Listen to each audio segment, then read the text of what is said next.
In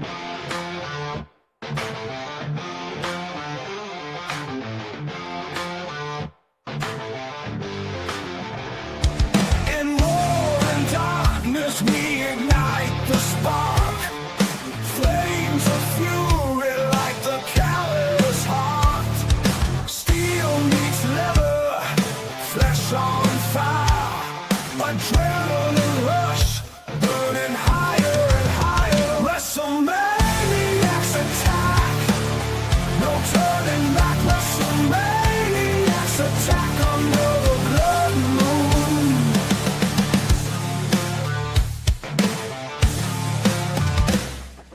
Broken bones, wounds that never heal. Minds on the edge, feel the raw deal.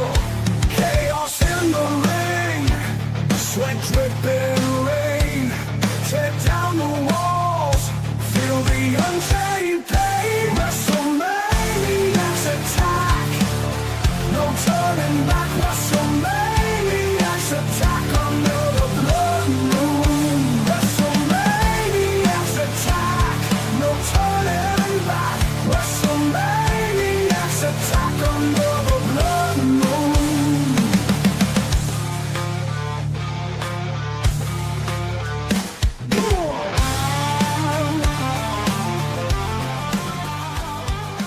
Welcome to WrestleMania.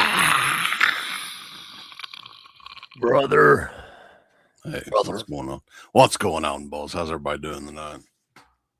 Doing pretty good. I always like WrestleMania weekend. I actually, to devote Saturday and Sunday to wrestling, I think it's kind of cool. Once a year, it's always fun.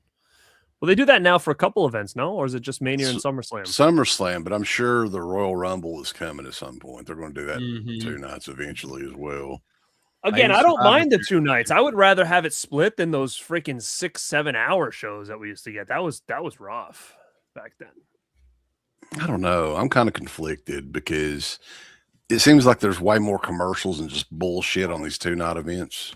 So Well, we'll get into that, but that I think only started like this year, right? Like, or maybe last year. Like all this, ESPN last year and is pretty Netflix and noticeable. shit, like that. That's a big issue, but yeah, I guess we'll talk about it. I mean, I don't know if we have difference of opinions or all kind of agree on some stuff, but I definitely think tonight outshined last night for sure. Oh yeah, I mean, I enjoyed last night, but yeah, tonight was a much better night.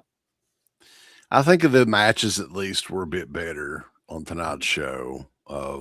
Most of them were actually pretty good, aside from maybe one, which we'll talk about. One was like not so good, but it's always fun to get together and do these post-Mania shows. And we appreciate everybody tuning in because this is not anything that we regularly talk about on on these channels. So this is a multi-stream. It's not only on the Dead Pit channel, the Born to Be Rad channel, it's also on Crater Mania on YouTube, and you guys should go. And there's a lot of wrestling talk on my channel, so if you want more wrestling talk, you'll see a lot of it over there. Yeah, we both did episodes of how I got into wrestling, brother. That was fun. But anyway, we're not going to kick it off with the WrestleMania review as of yet, because on Friday night, well, technically early Saturday morning, midnight, I didn't watch it live. I couldn't. My body is just, I can't go that late anymore. Just can't do it. The Hall of Fame ceremony, and the last few years they have fitted in after SmackDown because there's really no time since they've done these 2-night shows. There's no time for it otherwise. And a lot of controversy around the Hall of Fame this year. So we definitely need to talk about that because I started watching it on Saturday morning kind of early and I had not read anything about it. And it was like a 2.5 hour show. And sometimes those Hall of Fame shows go crazy long. Like some of them have been like 4 hours at one time. And I remember back in the day, the only way to see those Hall of Fame shows in their entirety was buying the Blu-ray. You guys remember that? And it was like 4 hours long. The Hall of Fame was. It's a lot of fun. Yeah, I actually have the first ever televised Hall of Fame that they did on VHS. That Bobby Heenan was in, and I can't remember. I think maybe Sergeant Slaughter was in that one, but like whatever it was, who all was in it, like it was the first ever one. I've got it on VHS somewhere around here. I'll show it off sometime, maybe if I can find it. I like that one. That one made me sad because I remember when Heenan was up there and he started crying. He said, "I miss Monsoon" or something like that, and I was like, "Oh, that's wicked sad." Yeah. That was those were the days. And then they used to come on like the blue, like you'd buy Mania and it would be like a third disc, like a lot of years, like on the DVDs or Blu-rays and stuff. So that was always cool too. But you're right. Like I didn't watch it. I thought I was going to be able to make it, but I didn't on Saturday. So Friday. So I watched it early Saturday morning. I woke up a little bit earlier than usual and I watched it. And like you said, it wasn't as long as usual, but there's a lot of reasons why, you know, as it kind of got going, like it was really like a 3-person show. And then then those other weird legacy ones that were a big freaking waste of time, which we can kind of get into because it started off with Stephanie, kind of led the charge with that. And, you know, she was like the headliner this year. She was, but she opened it, but they wanted to make AJ feel like the headliner, but we know Stephanie really was. Stephanie took up half of the show. Yeah. Her video package was longer than anybody else's speech but hers. I'm pretty sure. She had the longest speech. I mean, you know what, though? I will say this, and I don't know if you guys feel the same way, but when they were doing that package for her at the beginning, kind of showing her career and stuff, I actually sat back and I was like, fuck, man, like she was great back then. Like you forget how good she was when she first came out with Triple H, and then she kind of went like she was fantastic, man. Like I think of Stephanie now as like just boss lady, like running the ship, and it's kind of like Divas Evolution, and like all that. But like you forget like how good she really was in that role, like from the time she walked in to like when Triple H and her got together, like unbelievable for someone who wasn't really trained for this. You know, she was the kid of the owner, but like still she really did do really well back then and deserves obviously a Hall of Fame, not only for her career, but obviously because she freaking runs half the company. But still, it was a great package and it really did kind of bring you back to be like, wow, like she was special back then. I think she's a little overlooked as far as how good of a character on screen she really was. Yeah. So I did appreciate that they did that package. It really did open my eyes to be like, you know what? I freaking miss those times. And the thing is too, like they were younger than we are now then. And like, I feel like that doesn't feel that long ago. And I'm like, dude, like we're time is flying by right now. Yeah, and that I 100% agree with that. I love the video package they put together for her, and especially the music, the bodies from Drowning Pool over it, you know, because that was what they were using when they were reintroducing ECW. Oh, they loved using that song back in the day. Yeah, and then she was there for a short time during the invasion and the alliance angle. She was like the new owner of ECW, and she wore like the backwards like hat that had the ECW logo on it, and so yeah, it's pretty cool. I think Stephanie was definitely a memorable character, but a lot of stuff rubs people the wrong way with her, and that's including the Hall of Fame stuff too that went on because you know you had a lot of people there, legends in the business or whatever. That what was Bad News Brown was like what, maybe 60 seconds. Maybe 2 minutes, if that. Not even that. It was like about a minute. Same thing with Sid. And the legacy, the whole thing that look, Sid deserved a full induction. The legacy thing for Bad News Brown. Welcome, Stunt Man. What's up, guys? Yo. But the thing that they did was say, I think that was some sort of personal thing that they did, man. I think that was some sort of slight against him in particular. And I don't know why, really. I don't know what kind of issues they may have had, but dude, like that was just fucking confusing. Like, why do you do that? Well, I was thinking about it too, and I thought to myself, like, you know, when they first announced they were legacy inductees, I kind of was pissed because I was like, I felt like when they decided to do that, that was going to be for people like way earlier, a long time ago. Like Sid was newer than the Demolition were, right? So I'm like, that doesn't make sense that Sid would be in this legacy thing. But then I started to think, like, do you think they're going to start doing that for people who have already passed that can't go on stage and give these speeches anymore? Because you're trying to think, like, who would have given the speech? His kids? Like, I get it. I wanted more for Sid, and I feel like Sid 100% got fucked over in that whole thing. Imagine being his family coming out and they're saying, Sid in the Hall of Fame, showing you wave, and that's it? That's all you're there for? Like, it sucks. And Sid was awesome, man. Like, he deserves every piece of recognition he can get. But I'm just thinking to myself, do you think going forward, if the person's not alive, they're going to try to just kind of get through it and it is what it is? I had that same thought as well, but like, if you think about, I mean, they could do that, but like, think about if they ever induct Bray Wyatt. Do you think they're just going to have Bray Wyatt as a legacy induction? Because I don't think they will. I mean, but you'd have people that are around now that can talk about him and stuff, where it's like back then, it's like, you know, who's going to come out and talk about bad news? Maybe Brett could have, right? Maybe, because he was in the Canadian Fed with him, wasn't he? And they even had, I think, they had a battle royal at one of the WrestleManias that like at the last two was Brett and Bad News Brown. Bad News Brown wins it. He has the trophy. Brett comes back in, destroys the trophy. You remember? Oh, so Justin said too, there was no Sid merch, but there was Rodman merch. I'm gonna look at the site. If there's a Sid shirt, I want it, but I don't know. There's not. I don't think there is. I mean, I haven't looked myself, but I know that Sid's son made a whole big post about all that shit, and like he claims that there wasn't any. So yeah, I saw that too. That's wild. I just think like with Sid, Bad News Brown, he was a memorable character for sure. But in WWF, he didn't do as much as he did in other places. Like, he was big in like Calgary and some of these other territories. Sid was huge in WWF and WCW. He was like champion in both places multiple times, right? I'm like, what the fuck? Like, that's just bizarre.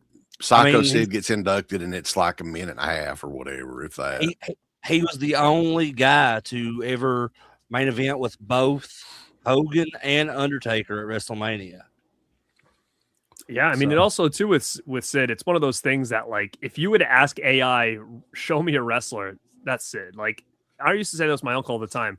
You look at Sid and it's like, what other job would that guy have? Like, that guy like looked fucking like the premier wrestler. Like, he just had that perfect look, the build, the size, like everything about him. And it's unfortunate that, you know, he didn't get the proper induction. I actually think he should have been in it years ago when he was alive. Yeah. But of course, they like to sit on it and fucking wait. And this is the kind of shit that happens. Super intense guy too, man. Like, one of my favorite promos from him is the match, right before the match he has with Hogan at WrestleMania 8.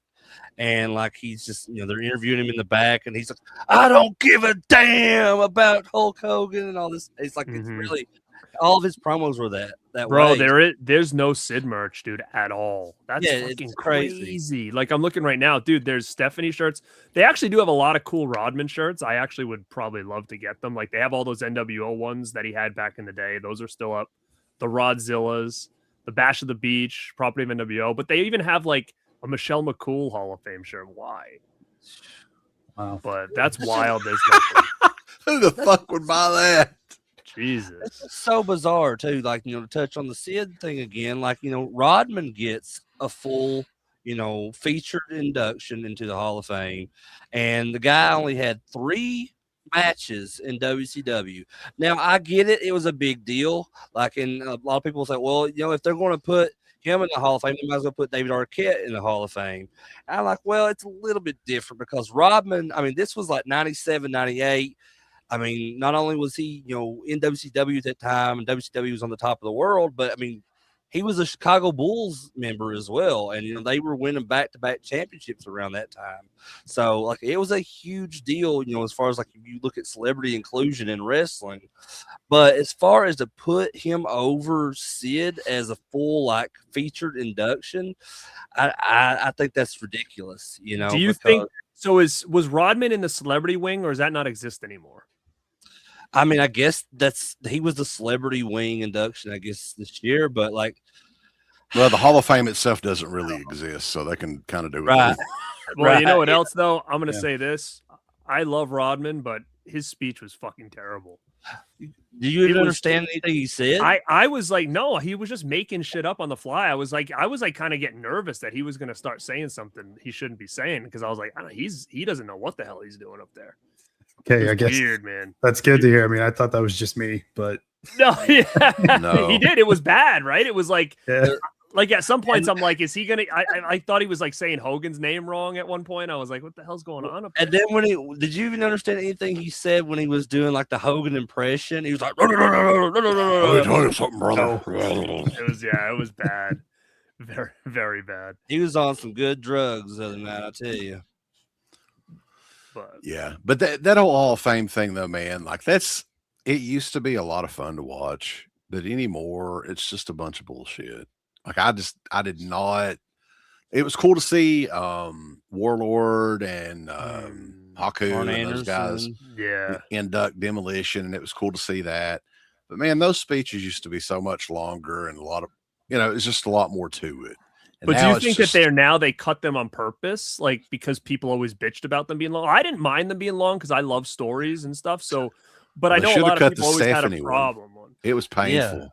But don't I mean- Demolition seem like great dudes though? They like seem like Yeah. the nicest fucking guys. And They are. I man. was If kind of you've ever disappointed. met I don't know them, if I they're cool. missed it, but did they ever bring up Crush at all? Like even They since- did. Yeah, they said. they they said did? Brian Adams. Oh, okay, because I was like, oh, I wish they would give Crush a little acknowledgement here, but Yeah, they talked so about they did, Mr. okay. Fuji. Yeah, because that would be the only Hall of Fame that he would ever be in, I would imagine, right? I know. I mean, they should have took the little Hasbro figure out like LOD did with fucking Hawk and put the little Crush Hasbro on the table, because Although it Crush was was like what, maybe the last 6 months they yeah, were like it around or wasn't something. long, but I mean, it was still memorable. Like, I mean, he had a bunch of figures in the demo gear. Like, I think he had a Hasbro, he had a Jax, and he had a Mattel all Demolition. So, I mean, I think he's still pretty recognized. Which we'll probably get a lot more merchandise of Crush or the Brian Adams character. They have the rights to him. Like his family gave WWE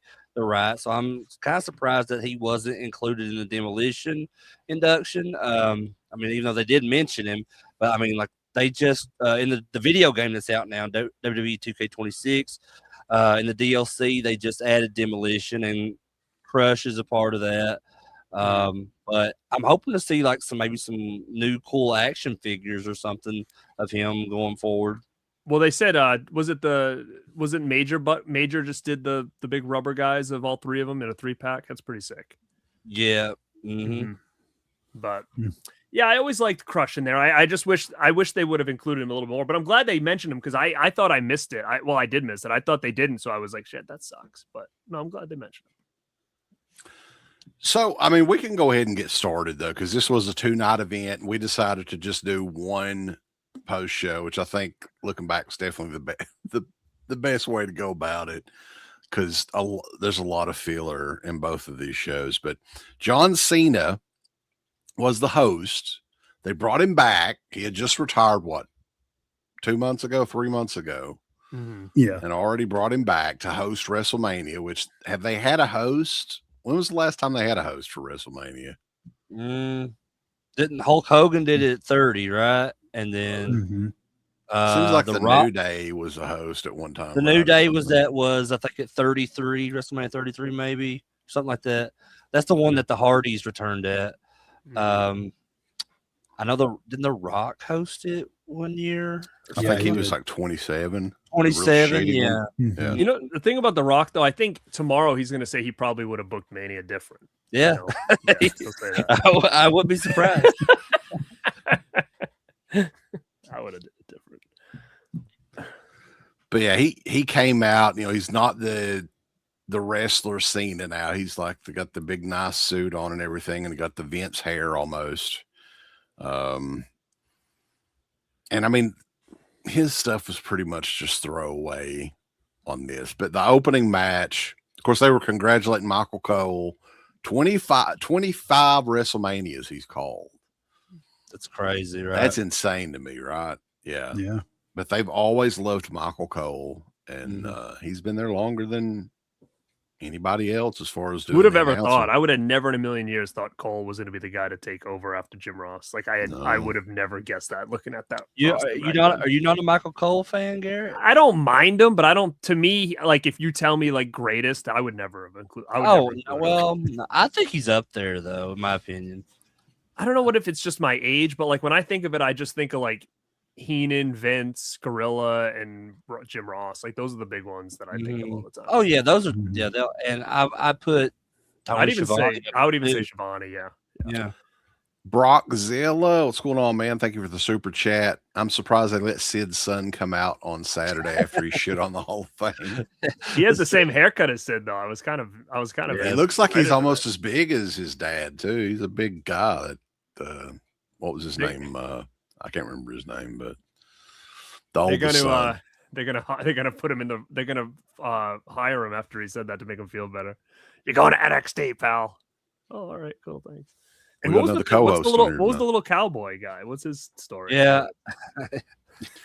Some close family friend is all I know, and then like there's That was it. photos. That was his neighbor, I think they said, because like he came out with Sid once during his like the late 90s WCW run, and seems like there was like something backstage with him too, like when he was in WWF. But I think they said that was like his neighbor back then. Sick. But I could be mistaken. I don't know. Sid like the little cowboy guy.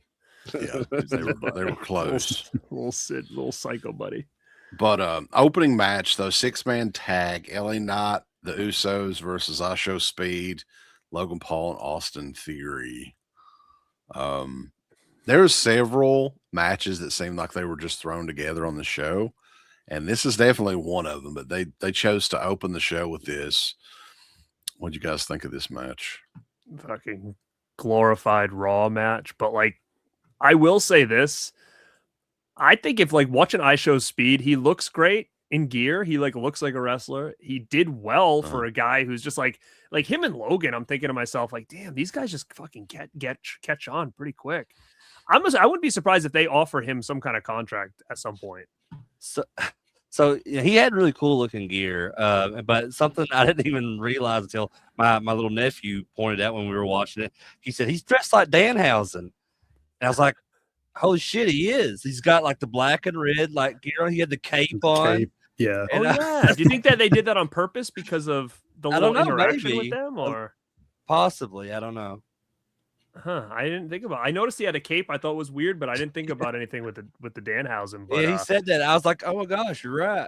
but I thought he did great. But it was almost like this whole match was like dedicated to like put Speed over, kind of, which was strange. He did a lot better than I thought he would do. Honestly, Yeah, same here. I figured he'd be the one to take the pinfall. Like me too. having the other guy take it, I was just really shocked. Wait, who took the pin?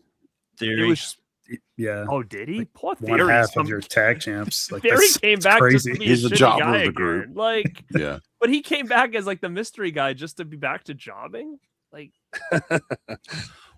What's I don't the know. deal with LA Knight? Is like one of those guys that always seems to be popular, but they never do anything with him.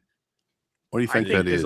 I think there's a little bit of jealousy probably with Triple H, and sees a guy of that size that's good on the mic, and I think there's probably a little bit of like pushback, and maybe LA Knight's the type of guy that speaks his mind, and they don't like that, and I think there's something there backstage that they're not letting him just go all the way, because what's the harm? Like why hold someone back? If it doesn't work, it's not going to work. But I feel like they've done that way too many times with people that were over that totally fucked them up, when it's like, dude, you can make money off of this guy. Just let him go. If it fails, it fails. Like, what do you got to lose? I feel like, and you may love or hate this guy, but I think that they fucking pulled back on Ryback when at a time where he was white hot, and they probably should. They did. But I mean, 100%. I think that they had an opportunity to make this guy a big star, and they pulled back, and then he never ended up gaining that momentum again.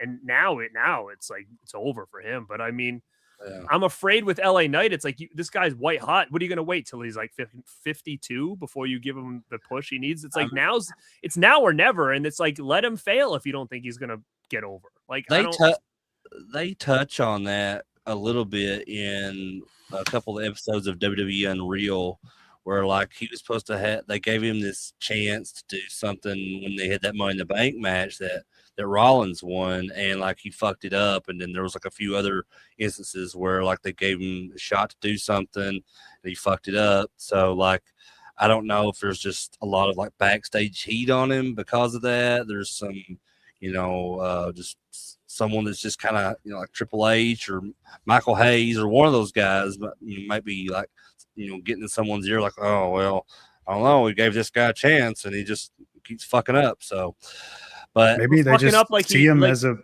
upper mid tier guy. Like that's probably just the way they view him, like, yeah, they don't see anything further out of But him. I do think he's the type of guy that could be utilized in so many different ways in the future. I just don't want him to be like a flash in the pan. Like I think, let him run with, even if it's a like the mid card title, see how he does. Or if they want to push him, great. But like I can see LA Knight transitioning into like a commentator, like a Wade Barrett. Like I think he has that. Like to me, he feels very, I'm not going to say macho man, but in the sense that he's just got a great character where like when he's on the Slim Jim commercials, it's kind of like, yeah, he belongs here. Like I get this. Like it makes sense. Look at Booker T, man. Look at how well he transitioned to a commentator, from a wrestler. And I don't know if you guys watch NXT regularly, but like that's the highlight of the show, really, is Booker T's commentary. And that he's the one. And me and Mark talked about this the other night with John Grande on my channel, but like Booker T really helped, his commentary in NXT really helped a lot of the talent get over and get pushed over into the main roster, like Stephanie Vaquer and Trick Williams. And I mean, but now it just feels kind of different. Like they don't feel as over on the main roster, since they left NXT. It's weird. Yeah, it's like an extra layer to the character, like all his ad libs and his timing with everything. It services them really well. I know what you're something about that Jade. I really like her. I really like that Jade Cargill. Yeah, we know you do, Booker. Yeah, her look and really nothing else. Yeah, something about her I really like. Yeah, we know. But LA Knight and the Usos defeated Theory, Paul, and Speed. Then they did the spot at the end where they kind of turned on ISO Speed and like I guess the baby faces kind of got behind him and he did that big splash, which was really cool. But the ISO Speed is probably not even 130 pounds. Right, soaking wet. He was like gliding through the air like a fucking paper airplane or whatever. And I think you called that too, right, Mark? Didn't you say you thought that Speed was going to turn face at the end of the match? I thought it was a possibility, but I didn't think they'd do it. I thought he'd be the one to take the pin just to protect the Vision. So I was way off on that one. Now they're like making him a bigger star than Austin Theory in like one night.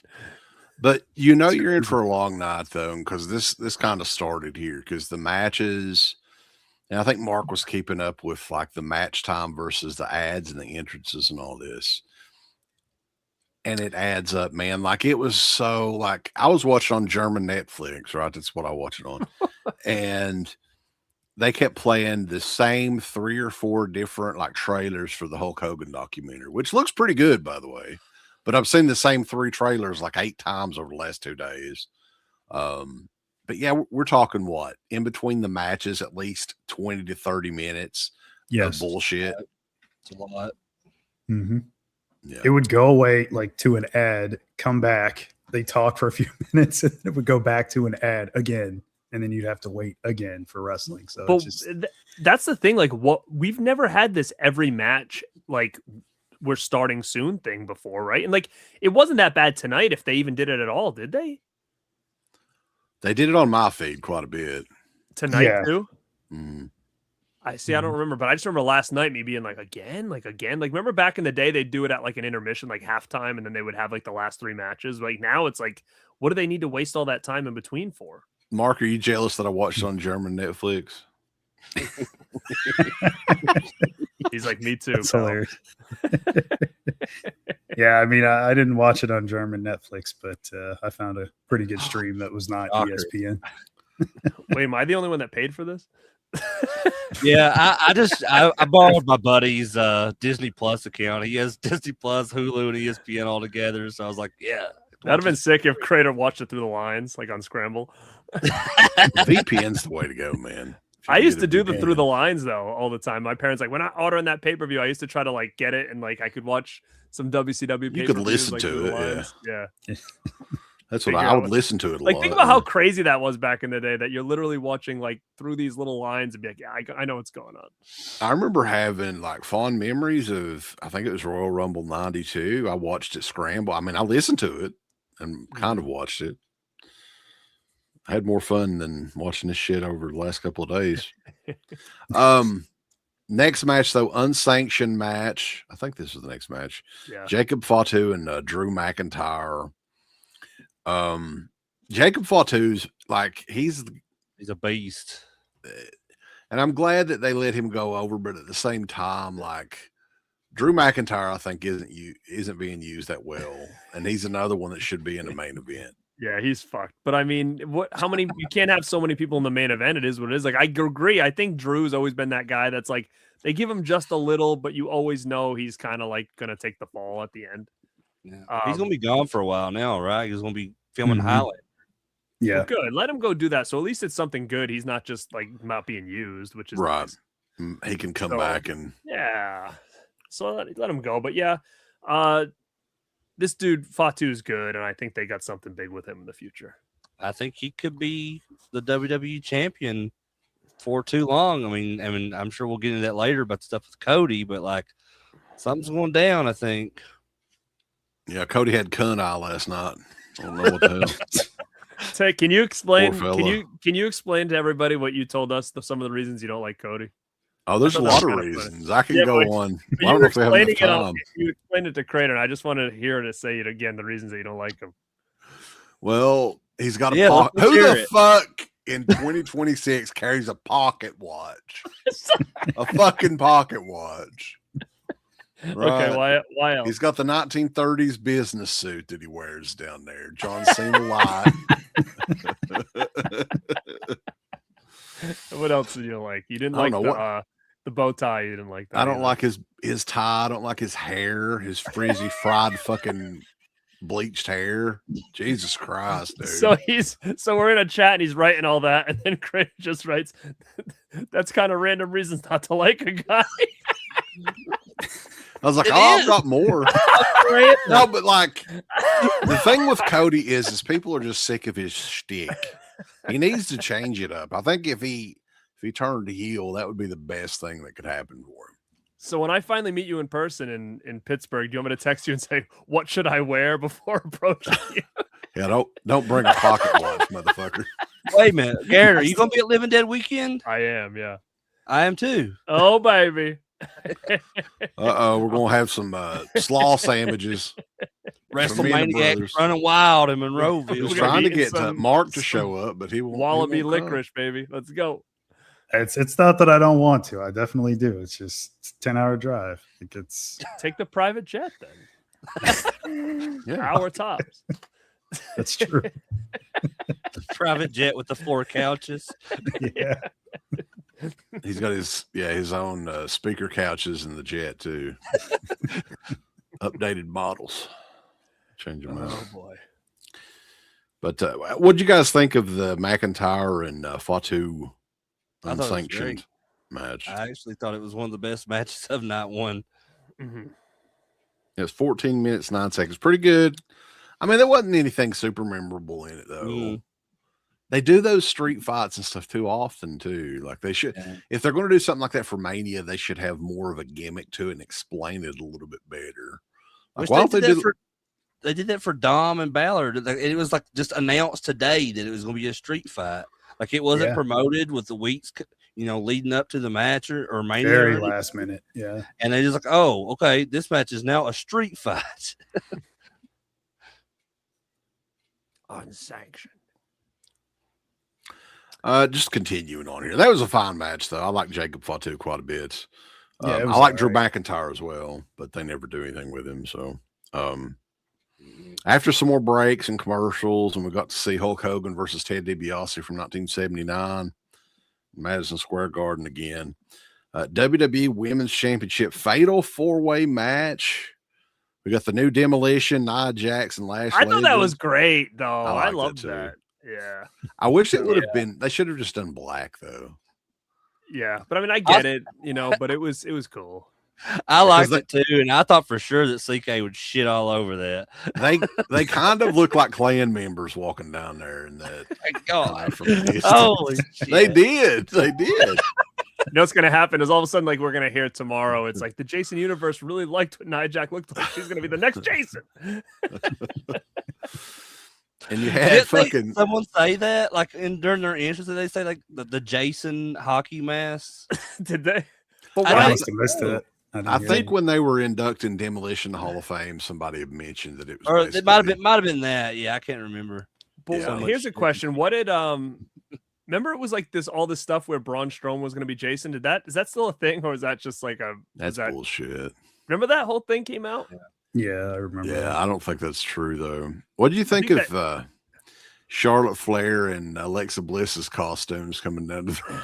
They were like banging into each other with those wings. I liked Alexa's. It was the tribute to Bray Wyatt was cool. Just as a moth. I thought it was. But as far as Charlotte's, it was I don't know.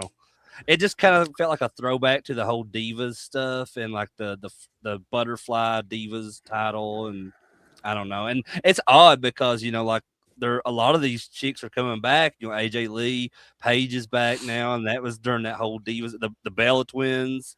It's almost like, and they're trying to bring back, I think, was it Chelsea Green that said that she was trying to start a petition to bring the Divas title back? Mm-hmm. It was, yeah. I'm not sure. But anyway, I thought that they both kind of looked ridiculous. Alexa, like, what was with her makeup too, man? Like, holy shit, she looked like somebody from one John Waters movie or something, right? I thought it was cool looking. She looked like Glenda or something. Yeah, versus Bailey, Lyra Vaquera versus. They need to be gone, dude. Both of them gone. I don't care. Garrett always like fire his ass. I would fire a lot of people. Bailey gone and Lyra gone. I mean, I like Bailey and all, but she's not gonna go over anymore. She's done. There's too many people that are ahead of her now. It's like a big waste of time for her. She's might as well go to AEW and feud with Sasha and be over. What again. would she be in AEW though? What was her name before she was in WWE? I don't even know. I don't know, but she can do whatever she wants. I mean, Sasha calls the shots over there. She'll be fine.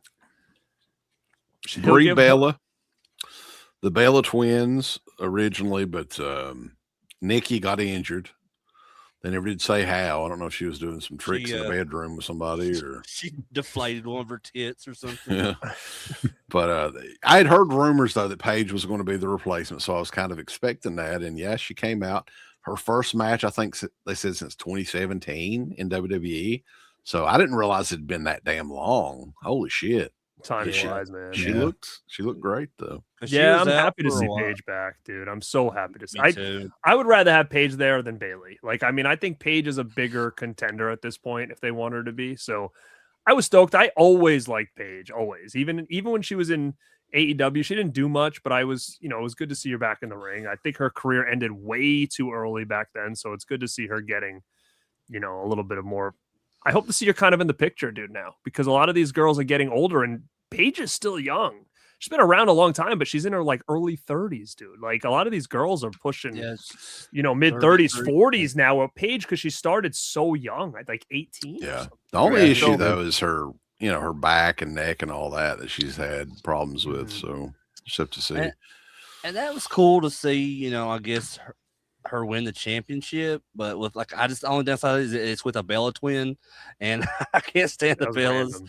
But I honestly feel like they're going to do the same exact thing tomorrow night on Raw that they did last year with Becky and Lyra, and they're going to drop it. Either Paige or Brie, they're going to turn on the other, and they're going to drop the titles to someone else. Because if you think about it, it's a weird pairing for tag champs. Yeah, Paige and Brie Bella it's a really strange pairing, and I don't foresee them holding those titles long. But if that's the case, don't you think they could have on the fly been like, yeah, let's not just have them win because it's stupid. Like, You know what I mean? Like they should have just called an audible and had someone else go over, but to like have Paige come back, win a belt on her first night back, and then just lose it just on Monday, it just feels like what was the point of even going to that route at that point? I mean, I'm not really like surprised at anything anymore when it comes to the booking, you know. So Nope, we said the Bellas are gonna win. No changing it now. Like then who would win tomorrow? Probably someone from that match. maybe I think Bailey and Lyra. I would No, think. they're not winning anything. I think Nia Jackson, that other chick, probably should have won. To be honest with you, I thought for That's why I sure think- though, because they had the Charlotte and Alexa come out there as fucking butterflies, that they would have some sort of big hawk thing for fucking Lyra, but they didn't. Like she's the bird lady or whatever. Usually, yeah, but There they're probably was like something no that wings happened. tonight. so They're- something they're tells me answering. that they're done with her. Like I think that because they normally cut wrestlers around the a week or two after Mania. I think she's one that may be getting cut. I do. I hope not. I mean, really, but you can't save like Lyra everybody. more than I did. That's But true. what is she gonna do? Like she's not gonna be anything. I mean, they don't even know what to do with Oscar. The fans don't really like her either. She's not getting a response at all. It sucks, man. I really like Lyra for some reason, man. Like I thought I was, but then when I watched Unreal and they kind of featured her on there, it just seems like, you know, she was really genuine about wanting to be there and everything, and she's really, this is something that's really important to her to kind of to make it, and just it sucks to see that she's really not gaining any kind of success or developing any, you know, as a star in WWE. And I really want it for her, but it just doesn't seem like it's going to happen at this point. I mean, I think they've given her way more opportunity than she deserved early on. I mean, think about all the shit she's already accomplished, and she's never been over, ever. Yeah, I know. And you have people like you Mhm. said, like Stratton's not on Mania, Chelsea's not Dude. on Mania, That- Asuka's not on Mania, and then you have Lyra. Io's not on Mania. That's what that's what I Well, mean. So it's like she's lucky that she even had a match, because like there's other girls that are over that are sitting in the back, like at catering, when she's out there getting zero reaction that she hasn't had at all. I mean, I like, definitely think she's about done. That Kiana James girl, I think she's really good, but she just doesn't She have a is. gimmick. Who is I this? mean, Kiana James, she's like the mouthpiece for Julia, the other Japanese girl that's on SmackDown. She's a This is wrestler though too. She's the women's US United champion. And then she was in the women's elimination chamber. Oh, is she the one with like she comes out with like the schoolgirl outfit on or whatever? Yeah, something like that. Yeah, Okay, yeah. she's cool. She's kind of bigger, right? Like tall. she's not really. muscular. She's kind of Oh, is that the one muscular. I'm thinking of? Big fake titties. I've never seen Julia because I watched SmackDown last week. That's the only time I ever watched it. So I've never seen her work at all. So I Yeah, don't know. they I haven't don't given really her know. much to do. I really. found it interesting that they, you know, she's the U.S. champion, the women's U.S. champion over on SmackDown, and then, you know, Io Sky, one of the biggest women's stars in the entire company. There was not a single Japanese WWE star on WrestleMania this year, was there? No, they made them all sit in No. the back. It's like EO came out or whatever. You're sitting next to she, Shinsuke over here. yeah, she was in like part of that, but like, I mean, she didn't actually have a match of her own, and like, they're not doing anything with Nakamura unless just having him like having backstage segments with Tama Tonga on SmackDown, and I don't know. put if- asses in seats, brother. I don't know what they're going to do with all that shit, but I'm just tired of the MFTs. I know that. Fuck those guys. Yeah, they'll be on the chopping block too. Fucking corn on the cob, whatever his name is. He's Who? gone. Who said Shinsuke? Jeff No. Cobb, Yeah. Jason Cobb. Mateo. Oh JC yeah. Mateo, man. I see. I don't watch SmackDown, so I forget they're still around. Oh damn. Anyway, Is he continuing still on. there? Garrett's Yes. a part-timer fan. Yeah, that little rhino. The little All rhino those guy guys still too. Tala Tonga. What a fucking. I saw He's him like at a the Battle Royal the 7-foot other Kirk night. I didn't know Hammett. So he looks like. what the hell he was. Like All that right. Battle Royal on SmackDown. Remember, I messaged you guy and I said, "Dude, I don't know anybody in this match except like Cardona. That's it. Like all these people." Mid Cardona. Hey, it's not- Women's guy. Fire his ass. Intercontinental. no. Women's Intercontinental Championship Which is that? match. And this feud has gone on forever too. So I think hopefully it's over. AJ Lee versus Becky Lynch. I don't care about either one of these bitches anymore. I just This is I like think it's over. It's got to be like AJ's going to go away for a little while. So Yeah. Becky Well, can. She said something on the post show about how she was leaving AJ, and Yeah, then like I think her contract's probably was only for about a year or something like that. I think she's done for a when while. nobody really seemed to care too much either. Let's be Nah. honest. I don't think. I mean, I usually one of the most positive people you'll meet when it comes to wrestling, and I didn't give a shit about the Pistons. Here's how much I didn't give a shit because me, Mark, and John Grande did a prediction show the other night, and I accidentally left that match off her predictions because I forgot about it. Because I think AJ Lee sucks on the mic. She's not great in the ring. She's very just boring and awkward, and I feel like she's only there because of CM Punk. She had more confidence like way back, like around 2013-ish. Like now, I think her time away has hurt her a lot. She was very uncomfortable on the mic. She was 10 years. It was 10 years away, right? So that was quite a long time, and didn't do anything in wrestling. But do you wonder, like, shows?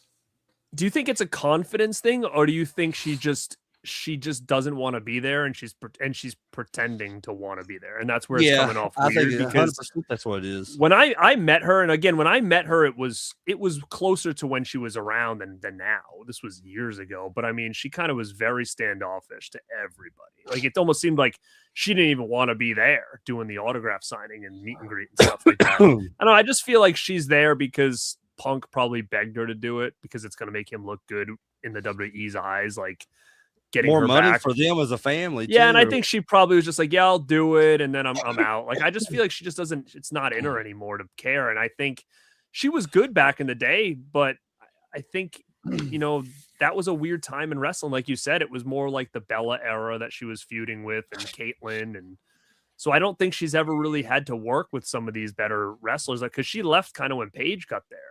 So I don't think she kind of really had an opportunity to work with these women that can really go. And I think I like AJ, but I think she's just over it at this point. It was cool to see her come back, but if she's gone now, it's fine.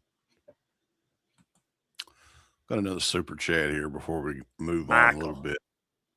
What's going on, Michael? Lyra is a great wrestler. She just needs a little edge to her, something to make her connect. I would much rather see her than Lash or even the Bellas at this point. I mean, the problem is that in WWE you need to connect. So good wrestler or not, like then she needs to go to TNA or AEW if that's the case. I mean, she's a good wrestler. I'm not saying she's not. I'm just saying to be a star though, you need to connect with the audience. You could be a terrible wrestler, but if you connect, I think like Jade Cargill's not a good wrestler, but she's connecting a lot better than Lyra is as a character. So they're gonna keep her over Lyra. I just think it's, you're right, she needs an edge, but I just don't buy it from her. Like, could you even see, like, unless she can really snap into like a weird crazy heel, I just don't look at her and think heel to me. What do you guys think? Yeah, she's I don't know what unique. you do with her. Yeah, unique for sure, but I don't know what you do with her now. They already gave her that title run. She had the feud with Becky, so she's done the mid-card thing for the title there. She's not going to go up against Rhea, so she's just going to be floundering, I think, for the next few months until they find a spot for her. It's tough, man, because like most of these shows, I mean, I know sometimes they have multiple women's matches or whatever, right? But you've really got to show something, and the crowd's just never been behind her. It's like almost sad, really. And they gave her opportunity to get over as a baby face too, and that's the thing; it just never connected. Yeah, I thought that match tonight with her was probably the best that she's looked in WWE since. He's so passionate about it. He's getting emotional. No, he about yacked. Man, I fucking got choked while I started coughing. Had a coughing fit. I had to go out of here for a second. The greatest match I've ever seen in my life. It's still real to me. It's still real to me, damn it.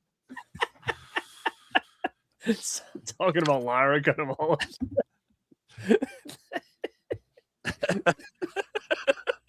Something else that somebody had noted on here, though, Becky Lynch had not had a singles match against anyone other than AJ Lee and Maxine Dupree since August of 2025. I think AJ, I mean, I love Becky. She was my favorite for a long time. She does not, I don't care about it anymore. I think her time's kind of done.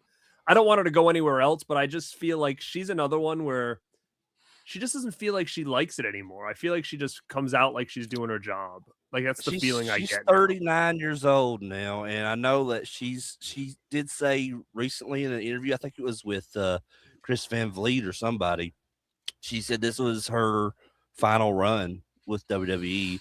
And I think she said once her contract is done, like she's just going to focus on being a mom. Sad again. Yeah, no, I think that's probably the best thing for her now. And then maybe come back later down the road and do like a one-off, but Yeah, do some Trish Stratus appearances. But I'm gonna just bring this up really quick. Mm-hmm. He's the majority of his right. I agree, and that's why when I talk to you guys and I say I'd fire all these people, and that's the reason, because then nobody's over. Like there's so many guys on the show tonight that are over, and if they went away tomorrow, nobody would give a shit. And it sucks. It's sad.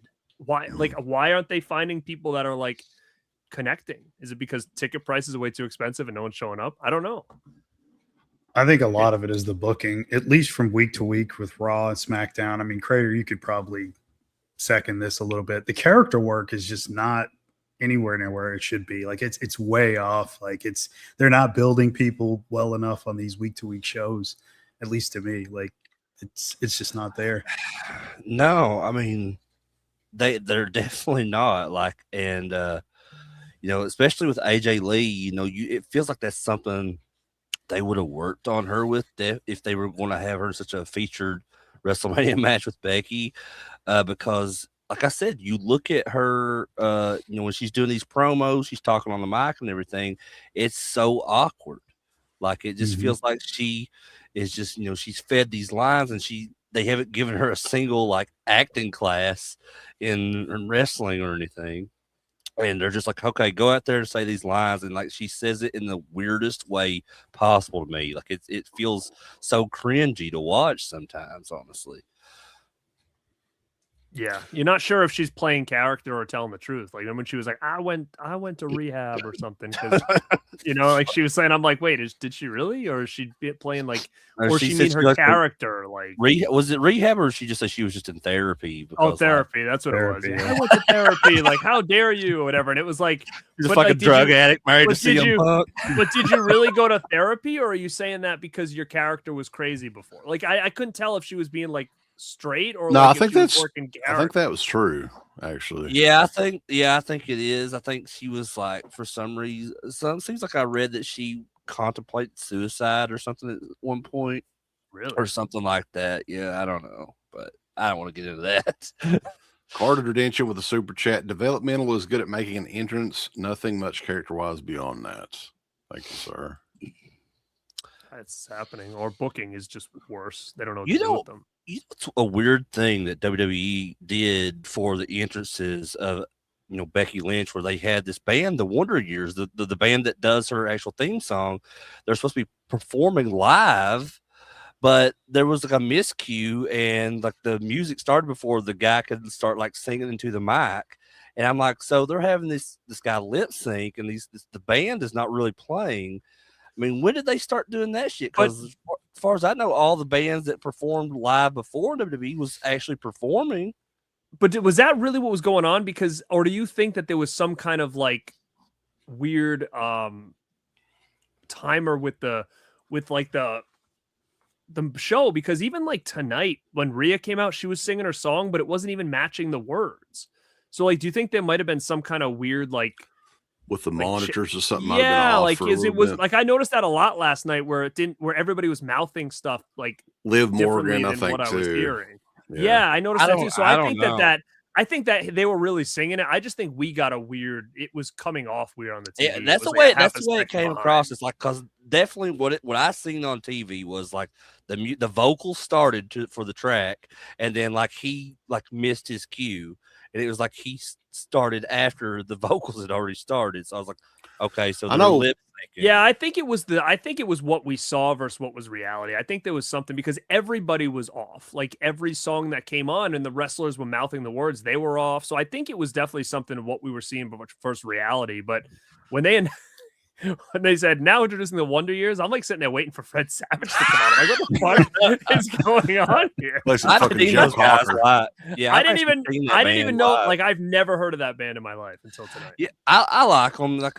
I was surprised when they actually, because they're kind of a very random, like post-hardcore genre band, and when they got them to do Becky's music, I was like, oh well, the only way they've had to do this because Becky probably likes that band, and but I've seen those guys live a couple times, and like they really put on a good show, but like that's why I was so kind of let down. I was like, is WWE really just going to have these guys like mimic a backing track or something? Well, I know That's a what lot it of the- sounded like. It a didn't lot of sound the live. times it's easier for them to just do that rather than set it up for them to play live and actually sound good.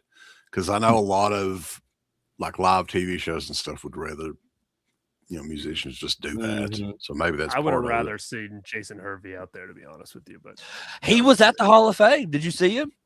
no, He was in I the didn't see him. crowd at the Hall of Fame. then he should have came out when they said. I'll the have Wonder to Years. clip it and send it to you. But Jason Hervey was he I there mean, with Missy Hyatt? Yeah, I don't know. he's That's doing like it, Derek yeah. Bischoff's best friend, right? Get back together, yeah. He hooked back up with Missy Hyatt. Anyway, Gunther versus Seth Rollins, right? This is another one that was simply just thrown together. They didn't really have a history or anything. I think they were kind of alluding to Heyman, maybe paid Gunther off or something, right? Or I don't know. We'll see. Yeah, but they never really like forward No. like that story never wrapped around, right? Like they never went back to No. it, The, right? Not the only yet. thing the only thing they touched on that was after Gunther, that one Raw where Gunther came in the back and he kind of standing there with Heyman, and like Heyman just made it clear that he didn't like pay off Gunther or anything, but like Gunther's like, well, you owe me a favor or whatever, and I'm pretty sure I know what that favor is going to be. Why does everybody keep saying that to Heyman? What is he doing? Going down on people in the back? Yeah, Like everybody's like, now it's my turn to get that. You owe me a favor, brother." sexy favor, baby. Like, why is everybody asking Heyman for favors? What does he? What does like he? have we the- heard what happened in those bingo halls in Like, ECW. so do you think if he had all this pull, like Austin Theory or Logan would be going after the title like every week? Like, what favors does Heyman have that he's giving everybody? I thought this was a pretty great match, though. I mean, I was kind of I expecting it to be good. Probably the best match of not one. I'd in say my so opinion. for sure. Yeah. And we got to see Braun come back, which Yeah. I was surprised he was that physical, right? Because they say, after a hernia surgery, man, you got to be very careful for a little bit. Mhm. But yeah, man, he looked great. And I guess that's the next feud with Seth Rollins and Braun Breaker coming up, probably Backlash, He's awesome, maybe. though, man. Braun's awesome. Like, So what it's happens? rare to with see a new guy that you just kind of like. This guy's got everything you need. So what happens with Gunther now, though? Like, I mean, does he just kind of go back and do his own thing, and then just kind of like somewhere down the line, maybe around SummerSlam, he asks, for the favor from Heyman, which I think is going to be, which I think is going to be a match with Brock. Honestly, I don't think think tomorrow he should Not Roman? he should pin. Well, Brock hung it up, man. He ain't doing it. He's Yeah. done. Whatever. What the fuck ever. He's not done. It's gonna happen tomorrow. They're gonna say Gunther versus Bailey and Lyra. If they lose, they're gone, retired. He's gonna retire them. They're out. Tomorrow. Fire his ass. They're done. Gunther's one of those guys, though, man. Like, he has never had like a good program going into Mania, ever. It just seems like they've thrown his shit together every year, and that's unfortunate, really. I mean, I don't know what to think if this was Brock's last match. Oba's the younger guy, so I think that was the right call, because Gunther's like 40 years old, right? He's almost 40, I think. I think maybe. Yeah. I don't know. So, I mean, I would have rather seen that than Gunther. I mean, even though that's a good gimmick and everything, there's always more people to retire. But anything Gunther does is gold, in my opinion. Yeah, he's great. I mean, and the match was good for two vets in there doing their thing. It was great. It's great to see Braun, and like I said, just watching him on that stage sprinting like a friggin' machine. I'm thinking, he's either going to kill Rollins or he's going to fucking take a nosedive on these stairs. Like, I was nervous when he was running down those stairs, but it came off looking good, I think, for what it was. So I was happy to see him. I'm glad he's back. And I think he's definitely of the future. So whatever they do with him now is just going to work him up. So probably the Rumble. He'll probably win it and move on to I Mania think next year. I think that this match was probably my favorite match of night one. I think it's definitely, it stood out more than the others just because I don't know, it felt more physical than the other ones did. And it's just odd to me too, like, cause they had 2 weeks to kind of build that match going into Mania, and it just came off as more appealing than anything else on the night one card. I mean, but look at Oba and Brock. Like they didn't really speak any words amongst one another. Leading into that match, and like it was one of the most anticipated matches in all the week of the whole weekend. It's odd. It's like they put all of this effort into these other stories for these matches, and just like they kind of, when it comes time to have that match at Mania, they almost like fall short, or they're just, the matches are short themselves. I don't understand what the process is behind that. The whole booking has been weird. The storylines have been weird. Yeah, and they don't do many, like they did it, I think, a little bit tonight, but like they exchanged the commercials that they were showing, and when they used to show like lead up packages, before a match, where they'd kind of show you how we got here to kind of build up the thing. They didn't do a lot of that this time, which was weird, because then a lot of matches just kind of felt like, oh, okay, it's this. Like there was no build, like in like a package. So if you didn't watch Raw or SmackDown in the last 6 months it came on here, you wouldn't know what the hell was going on. That's because a lot of this shit didn't make any sense. Most of these matches weren't built up at all. They were just kind of thrown together. Yeah, I mean, there was a history with the women's match at Bids, Stephanie Vaquer and Liv Morgan. That was the next one. I was kind of looking forward to it because I really like what they're doing with Liv right now. She still looked rough from that damn headbutt though a couple of weeks ago. Holy shit. She had like a little horn coming out of her head, like that guy from Never Ending Story. That's what I thought of when I saw it. But I like this match quite a bit. They had the entrance with her new music video. You guys getting funky like a monkey. Listen to that, baby. Is it just me, or did that whole thing come out of nowhere? Like, did anybody even know she was going to be doing music at all? Well, she's not singing. I mean, that's like Britney Spears type singing, right? They're actually but that's got to be her singing. It's not. It's supposed to, what they said, that's supposed to be her singing, but like it's obviously like they've auto-tuned out the ass. Editing to it. But what's the plan here? Like, is she gonna have an album, or is this just gonna be like a one-off? Like, remember that time I sang a song? Like, here's like the weird what thing. What about is the that. reason behind all this? Like, what is this leading to? She did an interview the other day, and like they asked her about that, and she said in that interview that she was one and done, like she wasn't going to do any more music after that.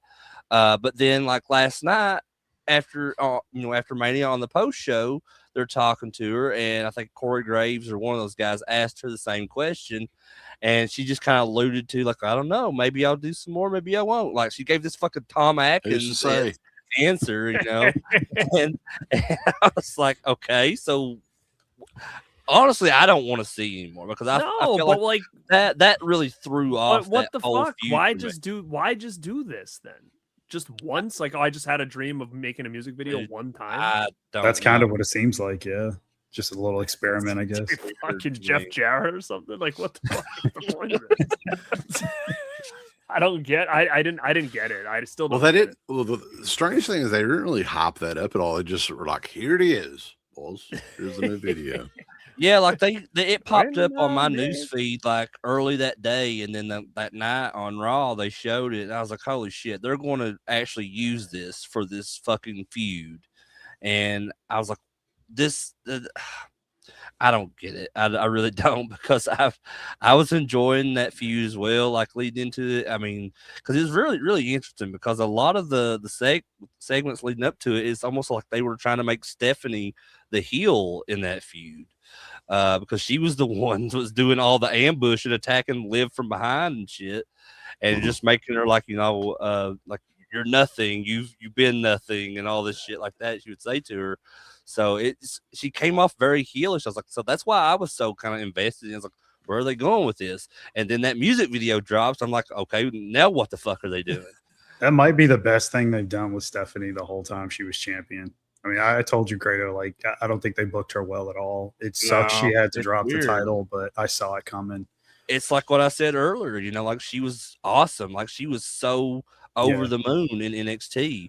But then, like, since she's came to the main roster, it's kind of like, what are they doing? But I feel like she was doing better on the main roster until she got the title. Like, I feel like she was really building up. And then when she got this belt, they didn't know what to do with her. But I will say this about Stephanie. There's not many people that have this aura about them that when you see her walking to the ring and stuff, you're like, she's special. She's a fucking big player. And she doesn't ever have to say anything. Like, because she doesn't have, like, she's got a lot of broken English. She doesn't do a lot of promos. She's not very animated.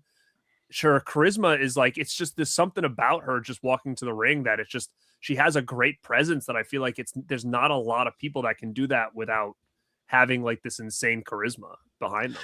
It feels like if they were going to, you know, do something with her, you know, big time, then they should give her a manager, like a mouthpiece. You know, I'd put like, I wouldn't want to say put Paul Heyman with her, but like, you know what I mean? Like just find someone that can really talk good on the mic, and just, cause that's what they're doing with Julia. Cause Julia, you know, she speaks really broken English. So they put Kiana James with her to kind of talk for her. I mean, I feel like they should have done the same thing for Stephanie. Yeah, something's going to give with her. I mean, I think she's always going to be a huge star. I just think that they didn't know what to do with her when it came to feeding her talent as a champion. I think she's probably better either chasing it or maybe as a heel. I don't know, but I think it's Liv's time. I mean, Liv's had a great run the last couple of years and not really had that time to kind of just like hold the belt and shine. So I think it's her time because she had the belt and then got hurt, right? Isn't that kind of what happened? To her before? Yeah. So yeah, new women's world champion Liv Morgan. It was about 7 minutes. It was a fine match and everything. A lot of interference and plunder and all that. And then they did. What? Fucking Justin. What the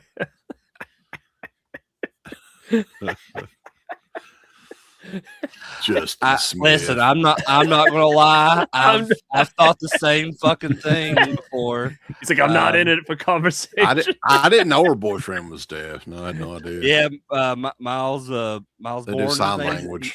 He's in NXT, and so like he actually was on NXT the other night. He made the comment, like saying that after the show, he's going to celebrate with his favorite dessert, and he like winks at the camera. That's all he gets.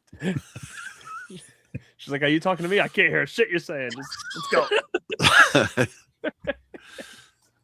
So John Cena comes back out, gives the attendance number. Who knows if it's real or not? No, why do they have to do that tonight? We all know that shit wasn't sold out, not even close. So why even like go out there? And They be did like, it both "This is how many nights." Did he say it was sold out? But no, but I'm saying if it's not sold out, why even do this? Like, Yeah, I don't because know. It's tradition. I mean, 50,000 is a lot of people, but like it feels very small compared to previous like attendance records with WrestleMania. You know, like 90,000 or whatever. We need to quit charging fucking $50,000 for tickets or whatever. Well, that's, yeah. I hope that shit's over, dude. That's $10,000 for a ticket to go on Cody's bus or whatever it was. Well, it's like the little names that were around the ring and stuff too. They were selling those. They were selling plaques of those for like $1,000. If you so you're saying your name on last the year it was canvas. 60,000, the same building. So last year they did more. Mm. Okay, that's good. Yeah, It's they good shouldn't to have had know. it in the Like, same fucking building 2 years in a row. I know that's why they couldn't say new attendance record. They couldn't do that. Right. But it's good to see that it wasn't as many people because maybe that'll show them like they need to cut that bullshit out. Like that's ridiculous, and especially for the show you got last night. Imagine paying that ticket for that. No, I'd be pissed. I would have never paid it anyway, but this is me. Bianca Belair, though, come back, man, for the first time in it's been well over a year, right? Yeah. When's the last time she was on TV? Right after Mania of last year, I believe. Mm-hmm. So everybody's excited she comes back and everything. She's got this big fucking gown on, and like it kind of gives away. Like my wife was like, "Oh, she's pregnant, right?" And yeah, I guess that was the big announcement. She unzipped her rose gown and had a little belly. So congratulations to her. Did you like notice like she got a huge pop when she came out there. And then when she revealed that she was pregnant, there was some boos in the crowd. Yeah. Well, it's the fact that she has been gone so long, and now she's going to be gone for at least another 8 or 9 months, whatever it is. So almost she's going to be out. Like she's not going after like she's had the baby and everything. It'll be like almost 2 years, right? Since she would last been on there. They did not have an ad on her belly. I was surprised by that. Yeah. So like when her husband, if they ever put Montez Ford back on TV, they just want to boo him for getting her pregnant. Did you see there was a clip of him where he gained like 50 pounds or whatever? No. He fucking sucks. Oh, you didn't see that? It was like a house show, and he came out like Montez. Listen, like, okay, Montez Ford is fucking talented as hell, dude. He is, but did you see? They showed him on a house show, and he looked like he was like as big as the other guy now. No, I haven't seen him in months, dude. They haven't had him on They TV showed a video of nothing. him on like a house show, and they're like, "Look at Montez Ford." He turned around, he was like, "Go like this," and he's as big as the other guy. If they could get him away from the tag team stuff, the Street Profits, I feel like that dude would have a good chance of being a really good star for the company. But like, do you remember before the Street Profits got together? What's the other guy's name? I don't even know. Angelo Dawkins. He had the fucking gimmick. They act like he was stirring shit in a bowl. Yeah. Well, I've always called Angelo Dawkins the dollar store D'Lo Brown. Remember, like the other guy when the Heavy Machinery came up, I liked them as a team, but then when they put the other guy Dozer by himself, the other guy was fucked. Remember, they got rid of him like right away. Well, you could predict it. Yeah, but they were a cool team with they were kind of very 80s. Like, thought they were kind of cool. They'll be back at some point. Street Profits. Do you guys think this was odd? They had after this segment, they had a Wheatley's vodka. I fucking hate vodka, by the way. God damn, who the fuck drinks vodka? But anyway, Hacksaw Jim Duggan randomly shows up in that commercial. I was like, what the fuck? What? I must have missed this. He was on the German Netflix. That's why we didn't see it. He must have been on the German Netflix. But I swear to God, Hacksaw Jim it was Duggan, on mine too. Yeah, Hacksaw Jim Duggan's in the commercial in the background. Okay. You have to go back and rewatch it. I'm like, because he's basically an extra in the commercial. But other than that, the commercial sucked. And they did plug WrestleMania 43, Saudi Arabia next year. That's the worst. That's going to be worse than this year. Do you guys think, like, how is that going to work as far as like the Hall of Fame? Are they going to do it over the span of 2 nights? Again? I don't know, but I wish they would just move the Hall of Fame to like on Thursdays to where they don't have all this other shit that they got to do. Or that move day. it to SummerSlam or Royal Rumble or something. Something like that, man. Because like there's just too much shit going on during WrestleMania week because like they do it the same night as SmackDown, and everybody is already wore the fuck out after SmackDown. And they're like, well, we got a ticket to the Hall of Fame. We better go. It costs us like $1 gajillion to get there. And then like the Hall of Fame guys, they're not going to have them in fucking Saudi Arabia. They're not going to bring all those people up. They're not going to come over there. They'll just have them like live via satellite or something. Would they maybe have the Hall of Fame somewhere in the United States and broadcast it in the United States? Like pre-recorded, yeah, I could see that. Yeah, because you're gonna need to have those stars there. That would be the only thing that makes sense. I think is just like pre-recorded, and then like the WrestleCon stuff. They're not going to be able to have that. Well, no, I don't know. They might. It just depends. Like, I don't Who think the fuck is going to come to Saudi Arabia though, man? Like, how many people are going to travel and go over there? I would. Oh, wait a minute. I'm thinking of the WWE World, like the WWE convention day. But so WrestleCon, yeah, they probably won't do that at all. But like, they might do it like that weekend somewhere in the States, maybe. But like, as far no, they won't. They won't bring. Why don't they go back to Wembley again? Like, I feel like that was so fun to do something there. I don't know. That's a good question because like AEW did that one pay-per-view, like All In or something. The one that where Punk like was his last match against Samoa Joe there before he like left and came back to WWE.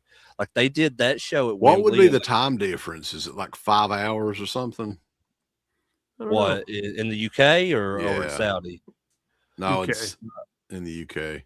I think it's 5 hours. I think it is. 4 or 5. Something. It's like that. definitely not as extreme as like the Saudi shows are. Yeah, You know what I liked, but I mean the time difference is like fucking 12 hours or something, was when they did the Japan show that one time. What was it called? The Beast in the East or something like that. And they never did any other. Oh yeah, They never did any other Japan shows like that, unfortunately. that was the one where they had Brock fight Kofi. It was just a random fucking booked match between Brock and Kofi. It wasn't for a title or anything. Yeah. That's funny. Did you guys, we were talking about in a chat, Mark, was that that construction worker dude who's been like talking smack about the wrestlers on Instagram for the last couple months. Have you seen that guy? Mm-mm. Oh, he's No. basically saying he'll like, he could kick the shit out of Lesnar and all this other shit. And he's like talking so much smack about everybody. Well, he went to WrestleCon, I guess, and fucking Big Vito beat the fuck out of him or whatever. And what's funny is we were talking about it and they were like, oh, maybe it was a work, this, then this. So I went back on his Instagram and he basically put a post, like a video post, and he's kind of like, I'm a real guy, and that's like, it was all a gimmick. Like he like came out like and basically like said like he's just a normal guy who wanted to like just ruffle feathers. So he like basically just like came out of the gimmick and like was just kind of like, I'm just I a should have regular never guy. done that. What the fuck, man? I guess he was just scared he was gonna get the shit beat out of him or something. But that's the thing. He's like, I could kick the shit out of Brock Lesnar. Like, don't fucking start with Yeah. me. And then Well, Big I mean, Vito, I- some fucking Your old- issue is don't show up at a fucking wrestling convention. Just don't show up. And then did you see that other clip from that guy that like I supposedly touched like what's her name's ass and she like Cora recorded him? Jade. Yeah, and she like recorded him and like escorted, like screaming at him on the way out. He didn't look all there, that guy either. But That's I what I mean, thought too. And the thing is though, like it may have been something that he didn't mean to do, but like she took it like he was. Because I mean, really, there's no like video footage of that or anything. So like, it's kind of really hard to kind of judge something like that if you don't, just based off what somebody's saying that happened. You know what I'm saying? yeah, like he was just her chasing him out, saying you're a sick bastard. You did that, and he's like, I didn't do that. But like he didn't. He kind of looked like he was a little special. So I don't know if that was a nice thing to just push all over social media. But He looked. hey, I like thought it was he just weird with that 70 years old, construction too. guy that was just calling every wrestler out, saying they were all pussies, and fucking Big Vito is the one that just beat the shit out of him. Fucking Big Vito, just like at his table, just like Skull Von Crush back in the day, jobber, WWE. And this guy's basically saying he could beat the shit out of like Riddle and fucking Brock and all this other shit, but like Big Vito like takes him out. Wow. Continuing on though, undisputed WWE Championship match: Cody Rhodes versus Randy Orton. I think this is the match that they could have hyped up the best. Now they didn't.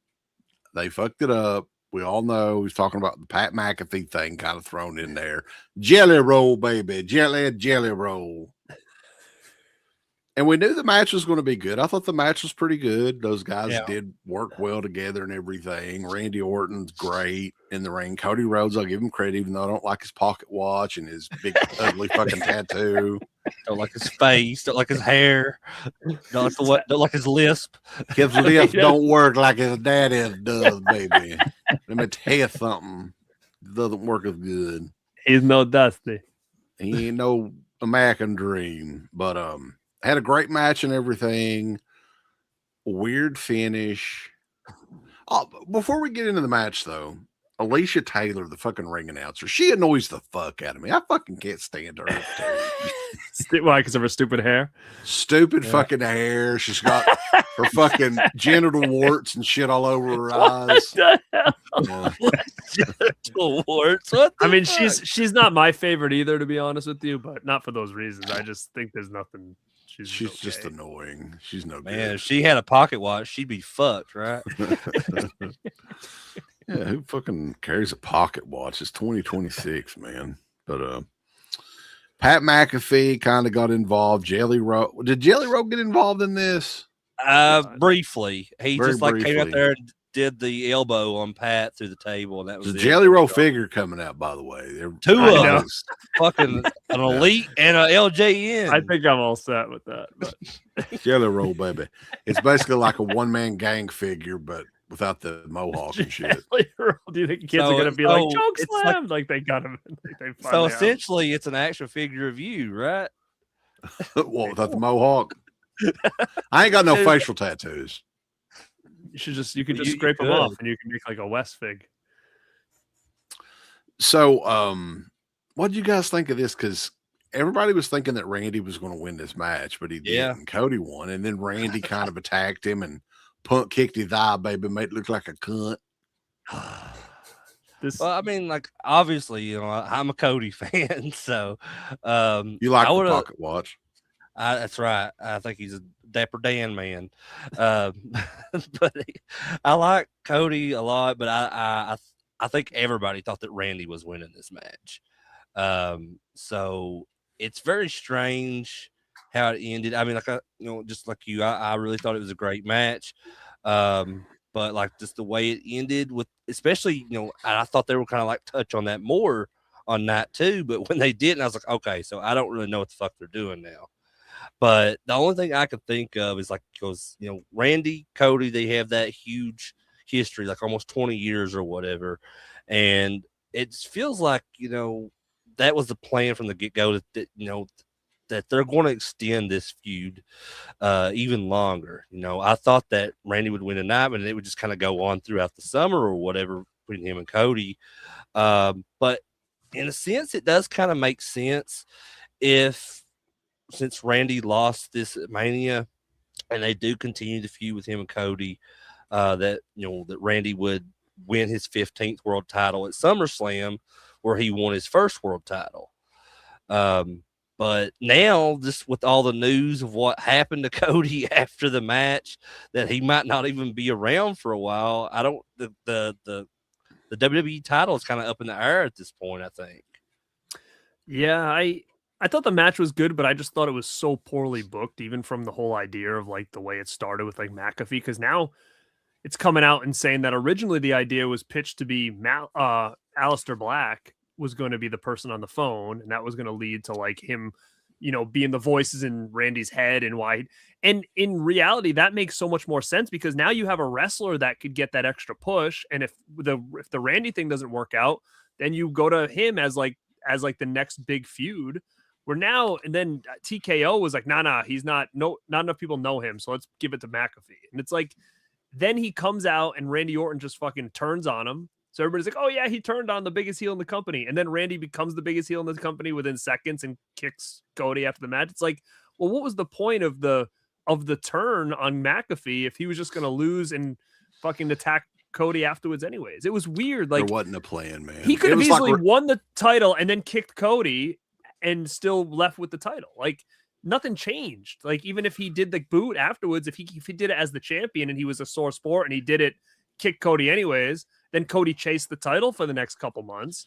Like, to me, it just made like that was the booking. So why you had him turn on McAfee doesn't make a whole lot of sense to me, unless, I think we talked about this earlier, they now decide to get Aleister Black in the mix and basically have him be talking to Randy. Basically said, yeah, utilize McAfee and then kick him in the head, and then we'll take it from here, kind of thing. Yeah, because we knew the McAfee thing wasn't working, but it's just weird that he didn't turn face. He kicked the biggest heel in the company just to then become a bigger heel then again. So I don't know. It's weird. It's interesting because you talk about the Aleister Black stuff, and like I guess it's like the SmackDown before Mania when they were showing Pat McAfee and Jelly Roll out there talking, and then like even the stuff when Cody Rhodes is coming out there and Nick Aldis, they're all kind of standing outside, and then you see Aleister Black is in the background of all those shots. And it's like 3 different segments throughout the same night, and then every segment you see Aleister Black in the background. So is he going to be a part of that eventually at some point?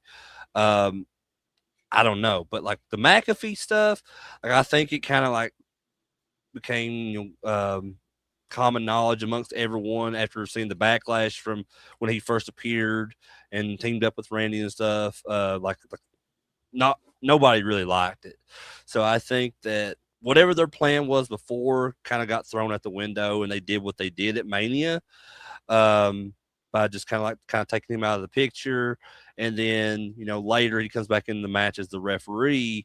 And when he goes to do like the count, like to me, it looked like a slow count. And that was my only reasoning as to why Randy gave him the RKO.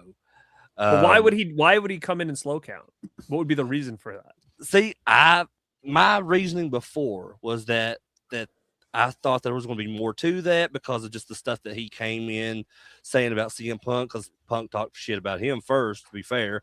But like, I thought there was going to be more involved with that. And I thought that, maybe he was like Randy was a pawn in all of this. And then McAfee was actually aligned with Cody the whole time. And because I was expecting more and more that Cody was going to like turn at some point, become the heel, because they were teasing it in that match. He like eye poked him and all this shit, and like, just doing really like he had heel tactics. And I was like, something's got to happen here, right? But it really didn't. And then they didn't touch upon that on night 2. So I was like, I don't know. Maybe they just kind of realized, like, the fans don't really want McAfee there. Like, okay, maybe we should pull back on this, because if you remember, McAfee had said the stipulation: if Randy lost, he would never be in wrestling. I was going to ask you about that. Do you think he's going to stick to that, or are they going to work that in there somehow? I don't know. The thing is, too, people hate McAfee, nothing. but McAfee's good at what he does. Like, he's not a wrestler, but he's good. He's a good enough wrestler. He's fucking great on the mic. I mean, like we said before, love him or not, but nobody's fucking over. He's over in his own way. He could be as a heel, but I mean, the guy gets a reaction, which is unlike half the roster that they have anyway, which is fucking sad. So, I mean, love him or hate him, he gets the job done as the heel that he's supposed to be, or reaction behind the camera, or whatever it may be. It works. Now, do I think he was the right man for the job on this? No, it didn't make sense that he would be the guy. I want to see Jelly Roll and McAfee backlash. Maybe we'll have a match. Sure, but Edward made a good point. DiBiase Jr. was like in the audience. He was. And why they didn't utilize him, I don't know. And how the hell he got those tickets, I don't know. So they probably want to stay away from him for just a little bit longer. I know, his father is the $1 million man. I mean, I really think it's a little bit weird that he would be sitting right there in the match and like nobody even mention it. Like, he obviously had to have bought those tickets. Like, I'm sure WWE weren't going to be like, hey, come sit in the audience so we can see you during the match, but we're not going to use you for anything. So yeah, that was weird. They should have taken advantage of that. There was so much they could have taken advantage of in this match, and I was very disappointed by the finish. The McAfee thing I thought sucked. It should have been Aleister Black. That guy needs it. I mean, he was the creator. We talked about this. He was the last guy to pin Orton, so he's going to come into play at some point. Is the Cody thing that serious? Like, where he's for sure not going to be around, or is it still too early? Dude, did you see like his eye? Because it's fucked up. Yeah, I mean, I saw that, but like, I don't know, like, because like I don't know if they're just like, if it's that bad to where like they're just trying to turn it into a storyline or something, because he was supposed to have like all these meet and greets and photo ops and shit like that today at WWE World, and they canceled all those because of the eye injury. And now like there was like a report, or I think it might have been Jackie Redmond said on the pre-show that he's not medically cleared at this time because of the orbital injury or whatever they called it. So I don't know. It just feels like if they do end up taking the title off of him, they should maybe, I guess, do a tournament or something, and which Jacob Fatu should probably win. I don't know. I don't want to see any more tournaments, but thank you, Michael, for the super chat. He says, great post show tonight. I can imagine how hard it would be to book a show. I realize how different every wrestler hits for different people. Yeah, they definitely that's do, true for sure. But let's move on to not two. But as we're still on one though, like, what's your as we run it down? Like, I know we talked about it before, but honestly, like, I think this night one is probably I'll never go back and watch this again. Like, not a fucking chance, right? So like, I look at night one and I said this already right now is probably one of the worst. But I can't say that about last year either. I've never watched that again. So I don't even remember what the hell last year was. I never go back and rewatch any of them anymore, really. I mean, anything post like 24 or something, I've never watched again. What? You never rewatched 25? Which one? I mean, again, after a certain amount, I don't know which one is which. Like, that's Sean Taker. Sean Taker. Okay, I've rewatched that one. It's 25 and 26, right? Maybe the last one I rewatched the second time was when Daniel Bryan won. That was probably the last time. Oh, 30. 27 That's the one I was at. dick. I think Really? that was the last one I remember watching a couple times. 27 is really bad. Mhm. Which I think WrestleMania 9 is still Oh the man, worst. what? See, I would rather watch WrestleMania 9 than like anything over the last fucking decade. Like I've watched WrestleMania 9 so many times in my life.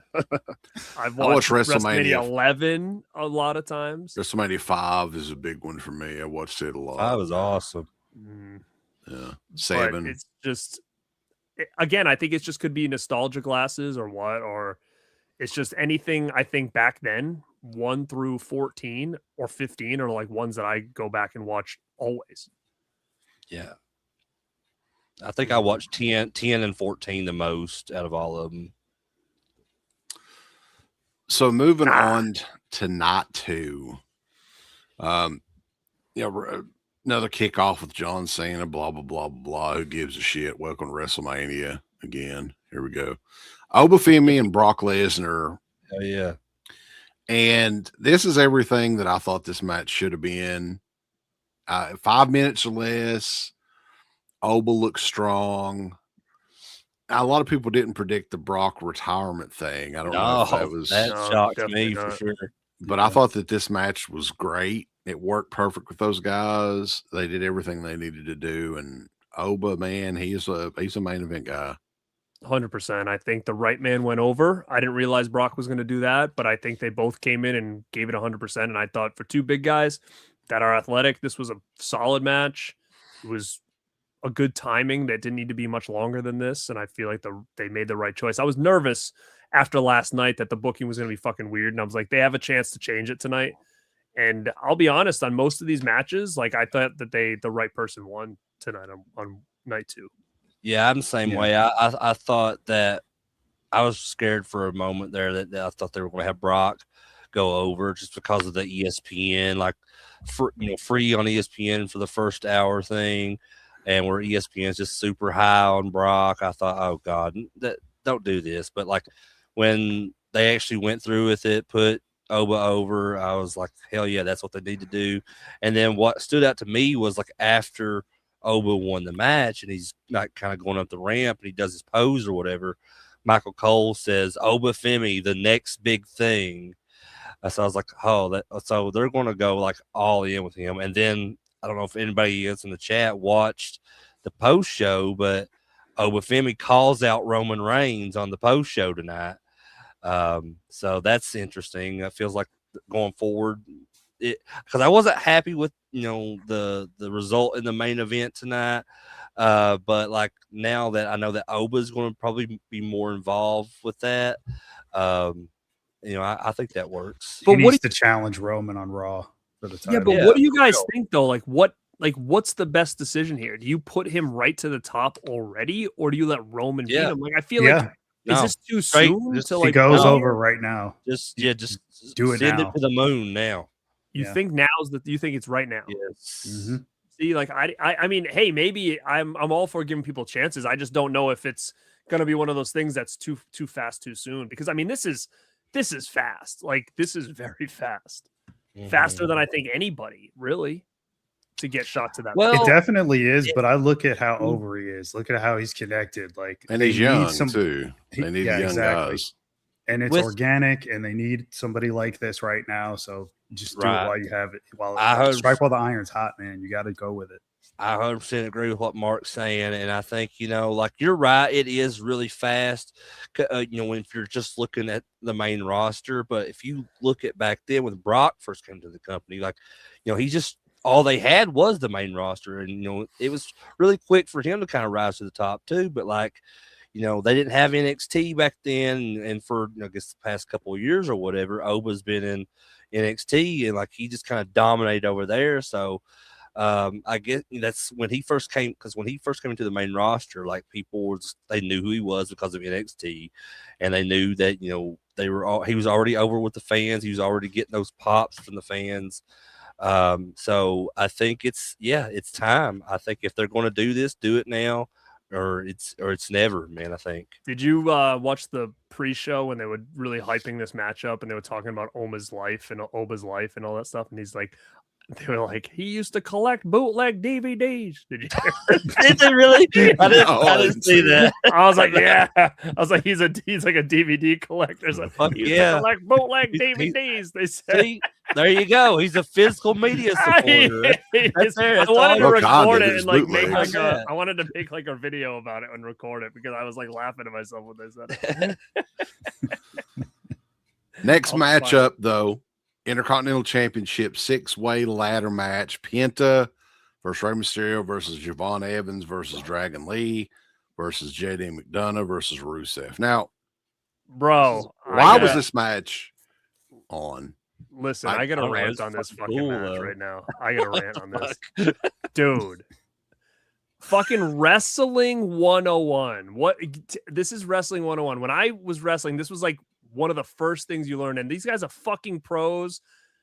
Bro, why were all the luchadors that already look the same fucking all wearing red? Oh That's the yeah, stupidest thing I've ever seen. I If thought you so. don't, I agree I with didn't even that. know who the hell it was. I'm like, who the hell is that? Ray or fucking Penta or Dragon? They all wore the same colors, dude. They look Yep. like my friend was here. He goes, "Oh, are they on a team?" I go, "No, but they fucking look like they are. This is Yeah. stupid. Why would Yeah, they all have That red had to here?" be by That's design. crazy. I don't know if they were trying to like put something over or like was this I a think it special was just, occasion or something? dude, it had to have been just by mistake. Like they just like, oh, oops, we all have red. But like they should have made a point. Like, dude, you guys can't all be wearing the same fucking colors. That it's, Yeah, because It it's was like- WrestleMania too, right? If it was Dude, a regular like- pay-per-view. and it wasn't Yeah. just like, oh, hey, Rusev had red and Ray had red. It was like Ray, Penta, and Dragon Lee all had the Mhm. same red masks with red pants. Yeah, because Like, like you what Ray can't was, do that. Ray's outfit was like Deadpool inspired, obviously, and then like what Penta came out as Shao Kahn from Mortal Kombat. That fucking was helmet kinda was cool. like hanging off him. He didn't like that. It was so yeah, big. but He it, kept like holding it on. His That at his strut. that was the first thing I noticed though, man. Like before the match even began, I was like, three of these guys are all wearing red, and like that's awful because that can get so confusing for people that are not. That are just watching this is kind of like a 100%. casual viewer and are not, familiar with them. How or, did like, they come to pick these guys for this match, though? Because They like didn't. most of these guys aren't even on Raw on a regular basis or SmackDown. They Just didn't. thrown So, together. like Penta, announced he like I had a match on Raw or whatever, and then after the match, he's being interviewed in the ring, and he just announces the match. And as soon as like after the match is announced, they show this graphic with the rest of the guys. Granted, this was before Ray was added to the match, but like they showed all these other guys, and then like, Michael Cole makes this comment saying that they all had qualifying matches on main event. I'm like, that's bullshit because Penta just announced this match. Like, how's Like, that fucking possible? Look at though. Dragon Lee, dude. I mean, they're all fine in the ring and everything, but that motherfucker ain't never getting over. No, Nobody is ever gonna give a shit about Dragon Lee. And the same thing goes for Rusev. No. Nobody gives a fuck about Rusev. No, I have no idea why the fuck they'd were be on gone. that They'd be show. gone if I was in charge. Rusev Day. Rusev gone. Fire his Dragon Lee, ass. Dragon Lee I gone. like Penta. I Penta think would he's- stay. he's Ray cool. can stay until he retires. Oh, I'll tell you God. this: I think JD McDonough is fucking great. Like I Yeah. would He's a- keep JD. He's not over, but I mean, No. he's solid. There's something there with him. I would But his keep him bobblehead's around. supposed to make Bobblehead's make cool. it fall I over. mean, like, He's top heavy. I would keep him around, but Rusev at this point, he's got nothing. He's got to go. He's like Sheamus territory now. He's got to Mhm. go. Oh man, Shane. I love Shane. Sheamus is done. He's out. I hope not. I like to see Sheamus have one last run. before Sheamus he- at least What looks like run? There's no Yeah. way. Yeah. I mean, There's no I think way. he still needs to win the Intercontinental title, man. Needs That's- to. I mean, I That's guess, that's the only title. That's the he only needs. accolade he all has right, Look, fine. It's achieved. the IC. He can have his little. run Sheamus then. follows us on Instagram, so I'm never putting Sheamus down. It's just like how Garrett will never bury Otis. Yeah, Otis follows me. Yeah. I'm not gonna bury Otis. But I this think he like- match 'cause was you know what? He's a fine. horror movie fan, so that's why he's Yeah. on there. This Mm. match is fine, but like, yeah, I mean, I'm like, these guys, who cares? Like, most of these guys are just jabronis. So, Yeah. who gives a I shit? thought, yeah, I really liked it for what it was. I thought it had some really super cool spots in it, like the OG cutter that Javon Evans did on Rusev, and the Mexican Destroyer on JD on the ladder, and just really cool spots. I thought one thing that really like kind of peeved me though was like I can't remember if it was Michael Cole or it might have been Michael Cole made a comment when Dragon Lee was doing the Styles Clash on Rey Mysterio, and he says Dragon Lee said that AJ Styles blessed him with use that move for the rest of his career. And I was like, what? You can have my move. That's because he knows that he's going to be fired in the next round. So he's just like, yeah, you can do it for the rest of your career. His career's going to be over in like a week. Dragon oh Lee. God, how ironic would that be? It's going to be him, Lyra, Bailey. They're going to be on the. Oh no, Rusev's already gone. Watch. That'll be Rusev. That'll be the last Rusev day. Man, Akira Tozawa will never get fired from that company, though, I think. You know something, though? Like maybe the reason they were on Mania is those guys were liked or something backstage, right? They wanted to include them. I don't know. Otherwise, it makes no sense. I think JD's very respected. I think after that whole incident with the broken ribs and him finishing that match, I think that gained him a lot of respect, I think, in the back for being a really strong worker. And, I mean, I think they like that Javon Evans guy. I think they really like him. I think they really think Penta's going to kind of take where Mysterio left off. I think that's their next big luchador guy who's going to sell merch. I think the problem is Penta's already in his 40s, right? He's already, yeah. Yeah, he's been around for a while. But Javon Evans, I think they're going all in with him too. Like him, Trick Williams, and Oba. Like those are the three guys that kind of came up at the same time onto the main roster from NXT. And I think like going forward, that's like their future stars, guys that's going to kind of like take over from a lot of the guys that's kind of like, you know, wrapping up their time. Like CM Punk maybe has a few more years. Randy Orton may a few more years. Brock's career's getting ready to end. So that's kind of why they're kind of making Oba the new next big thing while Brock's kind of taking his leave from wrestling. So I think Javon Evans, like going forward, as far as like those lightweight, you know, those kind of like high flyer guys, he's going to be one of the top stars going forward. Yeah, for sure. I heard Triple H and Shawn Michaels talk about that. Like they're really, really into Javon Evans. So be interesting to see what they do with him going forward. Mm-hmm. He's moving up quick too. I feel like he didn't even get that much of a long stint in NXT.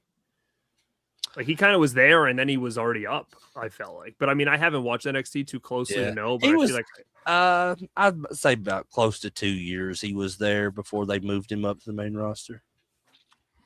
Let's move on though. United States Championship match: Sami Zayn versus Trick Williams with my favorite and Mark's favorite, Little Yachty. I'll tell you this.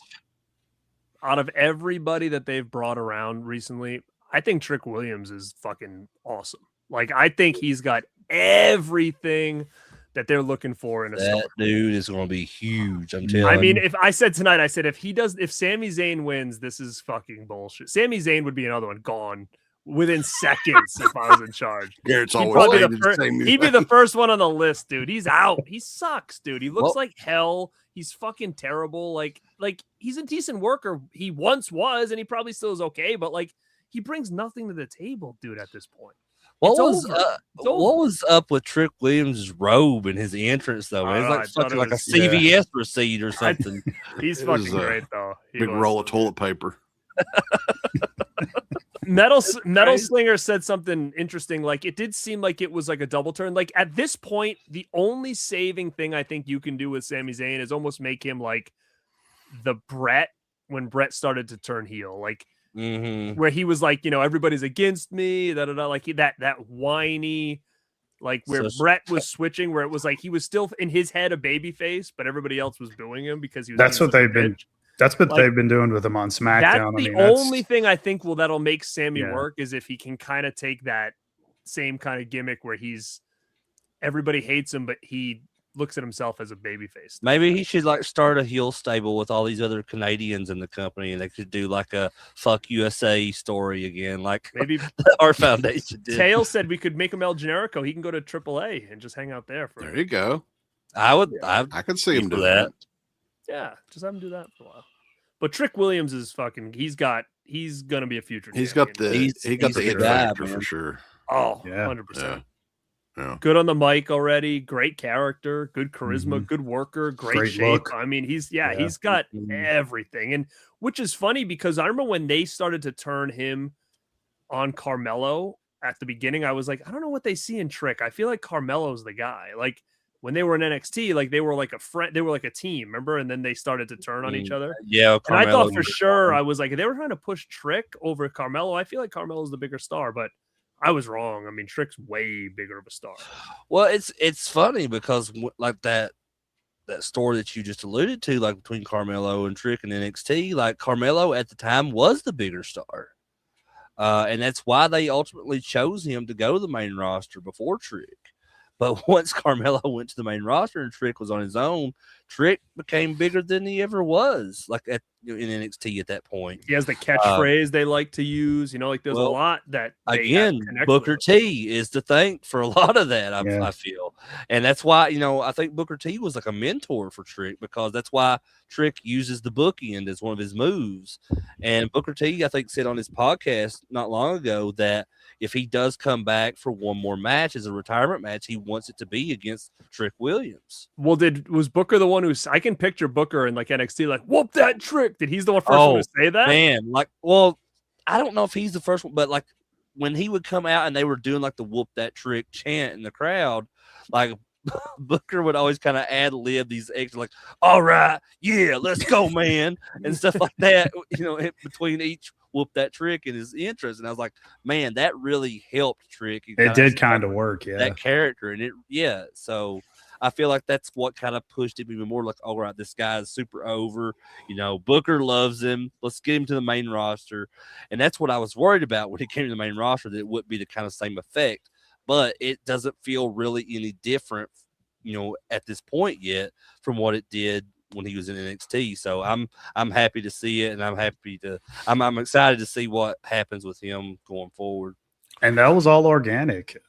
Trick Williams said on Chris Van Vliet that was just the audience. They did that. The whole whoop that Trick chant. It was organic. They came up with it. And it's crazy too, because if you look at those crowds on the NXT shows, it's just at like this little small arena. There's maybe not even 500 people in those audiences for that building. But like, I don't know. The NXT is pretty cool. I mean, here lately it's been pretty good, I think, mostly for the women's side of it, but that's another conversation. Did you guys see there was some dude that I guess has a pretty big like Instagram or TikTok following, I guess, just some guy, and he was at some event and Trick Williams was there like walking around, and Trick had the whole get up on still, so he had the fur coat, no shirt underneath, the sunglasses, and he was just kind of walking around like It seems super cool, man. And the guy like filming him, and he's like, "Who the fuck is this?" Like, because like they're like, he's like, does anybody out there know who the fuck this guy is that's walking around with this? Like, he had the shades and the thing, and then underneath the thing, I mean, it had thousands of comments, and people were like, like they kept tagging Trick Williams in the thing, and they were like, yo, he's a bigger star than you are. Like, I'd be careful what you say, because he was like, who the fuck is this motherfucker? Like, because he had the fur coat, nothing underneath the shades, like just walking around. What did you see this at? It was just on Instagram. Around. Like, he was like walking around. Like, it almost looked to me, it looked like you need to find like, that. Like maybe a hotel or something, but he's had like all of his gear on, like gimmick on. Yeah, he had the gimmick on. So some guy that was just there. Like, what the fuck is this thing? I need to see this. That sounds funny. And he's asking people online, like on live, does anybody know who the hell this is? Is he a rapper? Like, who the hell is this? He does kind of look like a rapper. He could pull that off. But like, imagine not knowing wrestling and seeing him in gimmick, just walking around like a hotel or something like that. Like, after that one, though, of course, new U.S. champion there, Trick Williams. Kind of a short match. It wasn't really that long of a match either. But street fight, Dominic Mysterio versus the Demon, Finn Balor, who the Demon version has not been around in years, right? What was 3 the last? years. Okay. The last one was that match at Mania against Edge, I believe. In the Hell in the Cell, yeah. Mm-hmm. Dominic had a pretty cool entrance.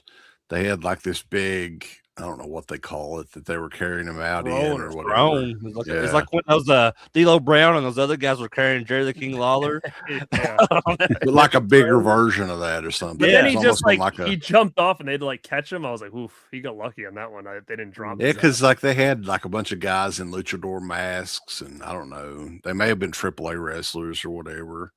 They were, something probably. But he had a pretty cool entrance. I thought that was, and I thought, I figured this match would be pretty good. And it was a pretty decent match. Not that long of a match, but I'm glad they finally let Finn Balor win a match. Oh, I he think needed it. it. If he didn't win this, that would have been bad. You know, You don't bring the demon back to have him just lose. And the thing is, I hope this time if they do the demon thing, like the problem with the demon is that like he never was different. Like he was the same Finn Balor just with makeup on. Like he had no change in the way he wrestled. He wasn't like more powerful. Like he didn't take as much damage. Like that was always the problem with the demon. I love it, but it was just paint. Like it didn't really make him any different when the bell rang. And I think that's always been a problem. And I hope they maybe change that where the demon seems like a threat more than Finn does, because there's got to be some kind of change in mannerisms or something he can do in the ring to set apart Finn from Demon. And I think that's always where they have a tough time. It showed a little bit more tonight than usual. Yeah. I mean, it's a lot more theatrics and stuff like that. The growls and like the the thing that with he his was tongue. doing. Yeah. But he needed this win, and I don't know where he goes from here, but I would love to see Finn back in some kind of title picture of some kind. It doesn't need to be world. I just think he needs if he wants to feud with Penta or do something, or Penta loses to Dominic and then he gets it for him. But I would like to see Finn with a belt, because I feel like he never really recovered after that win where he won the title and got hurt. I think that they looked at him as the man, and he got fucked up. Yeah, I think that's on its way, man. Like I really think I'm hoping this is maybe the end of the stuff between him and Dom and the Judgment Day and all that after this match, and they can kind of go forward and like start pushing Finn into like the title picture more. But let me ask you guys a question. So do you think that the Judgment Day is just slowly starting to kind of disintegrate at this point? Because I find it really odd that, not only did they like last minute announce that this match was going to be a street fight, but there was no interference. No, there I was said no that to my friend. No JD, no Raquel, Roxanne, Liv. I mean, it was just Dom on his own against the Demon. And I wasn't expecting that at all. I thought like, oh, well, when they announced the street fight thing, I was like, oh yeah, there's going to be plenty of interference. There's going to be crazy, wacky shit going on with Dom, getting the upper hand. But no, like Dom just kind of got the upper hand on his own here, which is surprising because of how they are portraying this Demon character to be like this overpowered version of Finn Balor. So like, and there was just a lot of just chair shots and table spots and stuff in this. I mean, it was a fun match, and I'll say, Dom is my favorite guy in WWE right now. And so I just love that they took this story between him and Finn, which is kind of like dates back about 3 or 4 years now. When Dom first joined the Judgment Day, and then like over the past like couple of years, they just kind of been teasing this like tension between Finn and Dom, because when Finn brought in Roxanne Perez into the Judgment Day, and like almost like he was trying to get Dom in trouble with Liv and all that shit. So it just seems like there's kind of been building this for a couple of years, and for it to pay off, finally. And I just don't see it going any further than this. What do you guys think?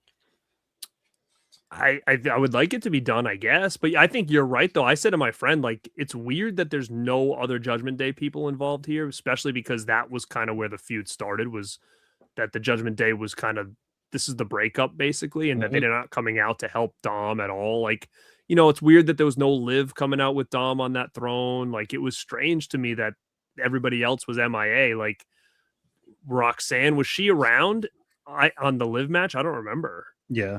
Yeah, she did. Involved. Yeah.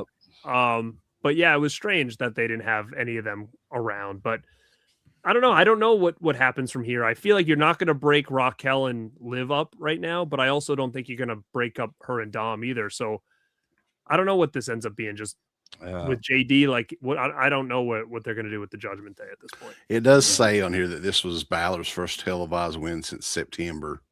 Wow.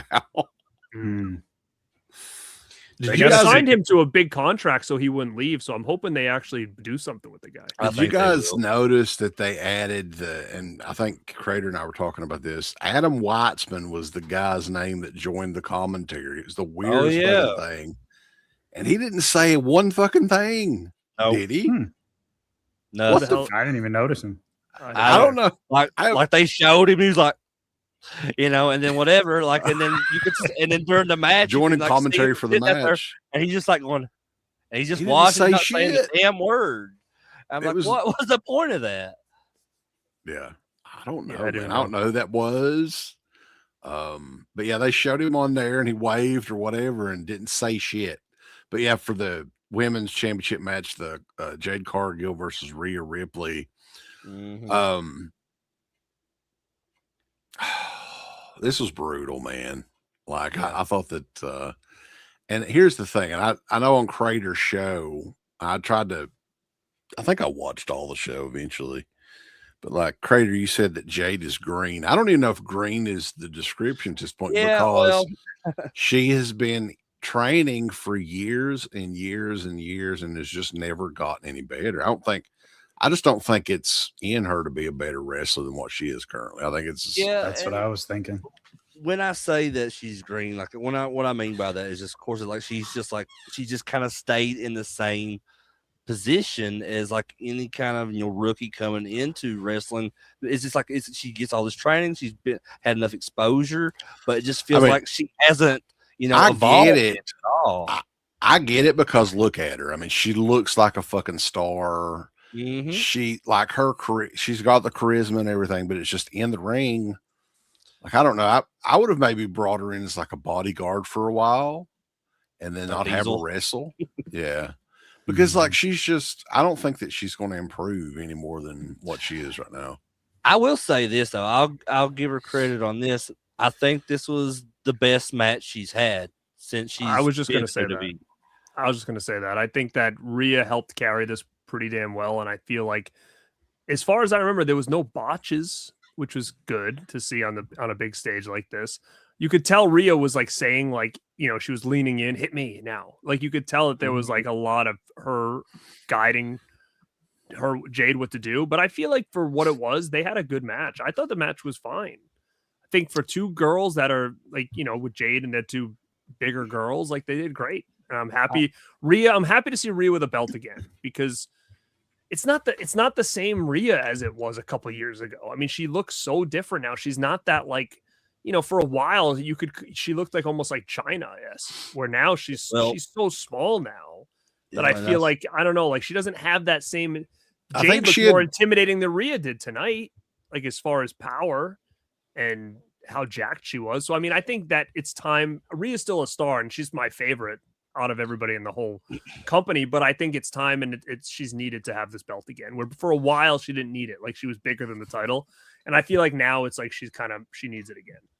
So what happens going forward with her and Io Sky, though? Do you think Io turns heel? Do you think Rhea turns heel? Because I really think that those two need to start feuding again, because look at last year, the WrestleMania triple threat, or the Evolution match between Rhea and Io. Two of the best women's matches all year last year. I was kind of hoping that they were going to make out at the end of that match there. Well, I mean, we can dream, right?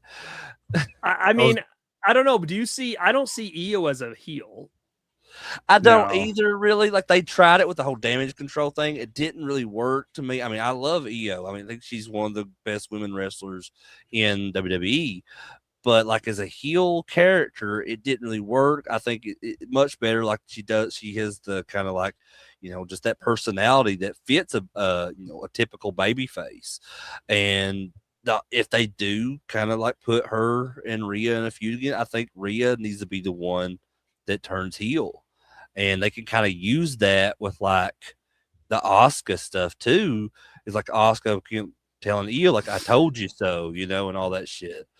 Well, doesn't she go to SmackDown though? I mean, because Liv's got the title for Raw. So yeah. Again, I said this before. I think I said this on the show we did too, Mark. Like, does it really matter now? Like, because they could just go where Cody shows up on Raw all the time. You know what I mean? Like they could just tell them to go wherever they want them to go. Yeah, they don't really. They're not that strict with that shit anymore. But who would you feud her with now? Like, I mean, it would only That's what I make was sense thinking. that Io would be the person. because Io. there's- I know, but if it's not Io, is it Chelsea? Like, who else is there? Somebody that you can say, oh, you know what, Rhea and this person would have a great Tiffany? feud. Maybe. Oh yeah. Well, Tiffany's #1 contender for the U.S. title, Right, So she's right. got the thing with Julia. Fuck, I don't know, man. Jordan Grace. Oh yeah. She's back. Well, where does Jade go then? That's another thing. Like, It- what do they do with her? I don't know. She just go away. See, I wouldn't fire Jade though. Like that's No. like out of everybody I say, I'm like I wouldn't fire Jade. I think she's a good like special appearance type person, maybe like Brock Lesnar our was. or special something. attraction, like Andre was. Did Naomi have her baby yet? Does anybody know? I don't know. Like when is she What- coming back? What if she had it yesterday? You're gonna bring her out tomorrow? Like, Well, get no, out I'm not there, we saying- need somebody. I'm not saying that. I'm just saying, like, when is she going to be able Get to back come to work. You know? The I mean- Corey do you mentioned think that though. Rhea's too over to be a heel at this point? Like, do you think that would even work? Like, I would love Rhea as a heel, No, but they- do you think it's they impossible? They I don't think want we're to at the boo her.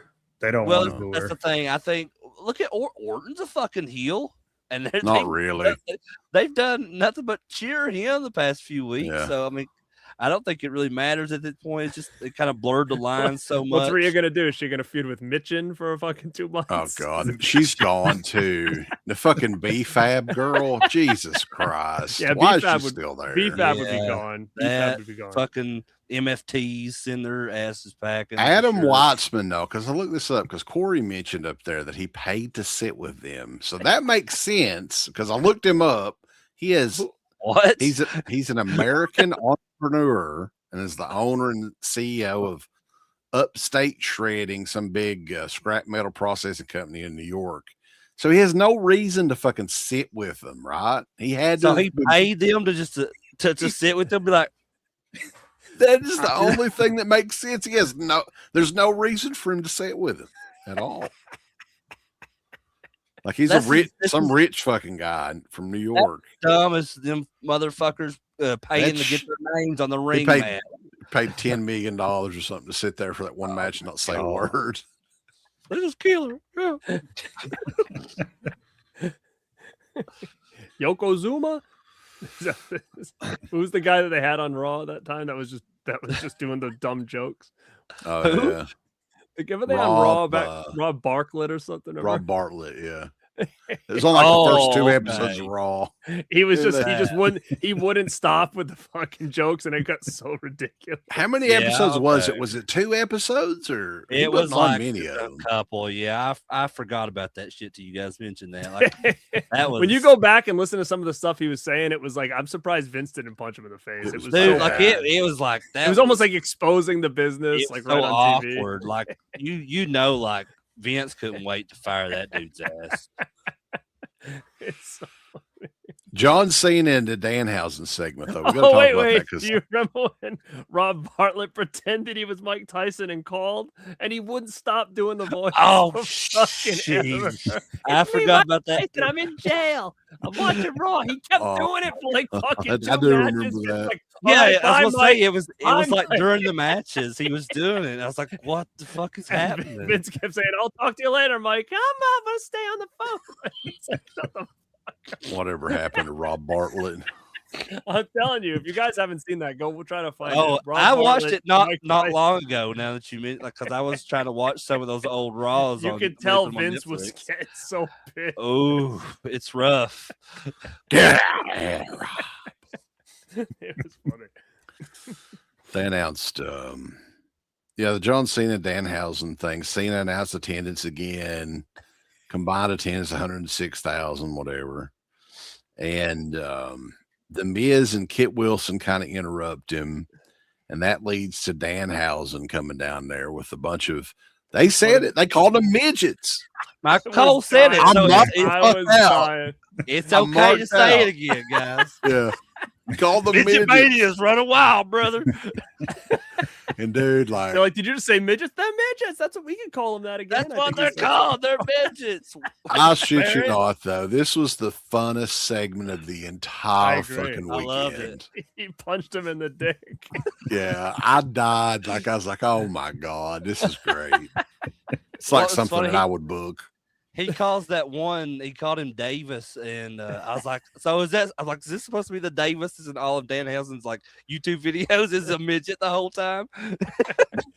Oh God, this was great. Do you remember back in the day when they used to have him on all the time and they'd always fight like just regular guys, but they'd always like bite the guy's ass. That was Right. like, Lord Littlebrook. they would always like bite the wrestlers' asses. I always Little Louie. loved the match with like Mini Vader, Mini Mankind, Mini Gold Dust. That Yeah. shit was awesome. This was great. I thought this was funny. Then Danhausen's over, man. Like, even did you see Nick Khan in the front row when Danhausen came out? He was clapping. He thought it was Really? hilarious. Yeah. Awesome. The I didn't first see time I that, saw but- that dude smile in like 3 days. Yeah.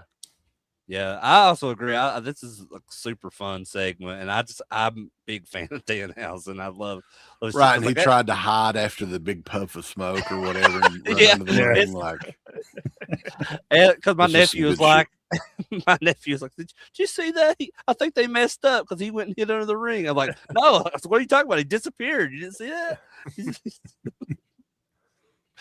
but yeah, there was a lot of time wasted between matches here. Mm-hmm. I think it was a total of about 40 minutes before the main event. Which, everybody was curious what they were going to do with this because, CM Punk and Roman Reigns, they've built this up pretty good. Fuck yeah, they did. For Mania this year. It's probably built the best of any of the matches. And yeah, I mean, what do you guys think of the end result here? Because Roman Reigns, evidently he's going to start going full time again. I think it's somebody mentioned in the post show that he said he's full time during this reign, so he's going to be on there every week. We'll see. We'll see. I mean, it would Yeah. be nice if he's full time, but I think I wanted Punk to win. I think that Yeah. Roman winning was not going to do anybody any favors, but they did a pre-show like before the thing started, and they did an interview, and basically Roman was like, if I win, I'm going to reset the federation or whatever and make it better again. If I lose, I'm leaving. And I'm thinking after that, I was like, he ain't going to lose. He's not going to leave for Yeah. good. I didn't Like, see that, but yeah, I can kind of so when I saw that, I was like, oh, that's it. He's winning. And of course he did. I thought the match was very good. I thought it was a really good match. It might have been the match, in my opinion, the match of the whole both nights, I think. I thought so. It did feel like a big deal. Like it felt like a big match. I felt like there was a lot of time where Punk was like talking to him a lot, like, which I was like, Jesus, Punk. He's like leaning in, and I'm like, don't make it so fucking obvious. Like I felt like he was walking Roman through a lot of that beginning portion of the match. And Roman's teeth, I can't get over that shit. Like that stuff. They need to fucking do something about that. It's Lucky not Beaver. good, man. Dude, it's brutal. It's fucking Norman Smiley. It's awful. Norman Smiley. Holy shit. I love Norman Smiley. It doesn't look good. Turkey teeth, Justin said. Yeah, it's that it? terrible. They're so white and they're so humongous. It just doesn't look right for him. They look like the teeth on like the skeletons and shit in a doctor's office. That's what they look like. They're big fake fucking. I don't know. I don't know why he did that. I gotta mention though, like the intro, and Mark, I was going to talk about this because we talked about this on my show. But the intro for Punk, like the little video they did before he made his entrance, playing AFI's Missouri Can Tear, which is his old music from Ring of Honor back in the day, and AFI is my favorite band in the world. So like I marked out for this beyond belief. And I predicted this on my show the other night when I had Mark and John Grande on, and like because he had been talking about the indies a lot. I had seen this photo that he posted on his Instagram a few weeks ago where he was wearing like the old black and white jacket, which we've seen in that video tonight. And he's like standing in front of the stadium, and he had like the some of the lyrics from that song. I was like, are they really going to do this shit? Are they really going to like have that song as part of his intro. So like when it happened tonight, I fucking lost my shit. Like I loved it. And then like I was like, that's probably going to be the best thing in the whole match, but like the match ended up being fantastic. Best match of the whole weekend. I wish they would have let him come all the way out to that. Me too. Like when they stopped it and then went into his other song, I was like, I was kind of digging that. And someone in the comments says, "Yeah, Punk did that in AEW as well." He did in that like the dog collar match or whatever with MJF. He did, but like I kind of seen it coming with like the stuff I'd seen online, the stuff he was kind of alluding to in his promos against Roman. Also, they had just licensed that song for the new video game. So I was like, I mean, it's not like that they couldn't use it, So I was like, and they did the kind of similar thing last year with Punk in his like video, like the promo video before the match, where they used the Kill Switch Engages music, This Fire Burns. So I was like, they got to do it, They got there's too many like clues here. So like when they did it, I was like, fuck yeah, that made my night. I would mark out if they would let Randy Orton go back to the "Hey." I love that song. Hey, I like that. I know Damon David loved that too. He'd be a big fan of that. Great main event though. It was like this was the best match of the weekend, I think, for sure. These guys worked very well together, and it definitely had that big match feel. It was really, in my opinion, the only match that felt like a real WrestleMania match. Punk kind of gave it away though at the beginning.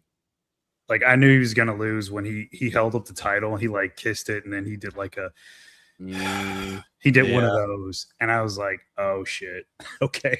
And sure enough, Roman took it back. I mean, if he's gonna be around, I'm fine with that, especially if he goes right up against Oba. If they do that program, I'm all in for it. We'll see though. Yeah, I think, like I said, just go ahead, just give it to him, man. Because I don't think Roman says he's going to be around full time or whatever. I think that's bullshit. I think he's just going to. I was until Oba beat me, and now I'm out. Yeah, exactly. Like so, that's fuck it, man. We'll have to see.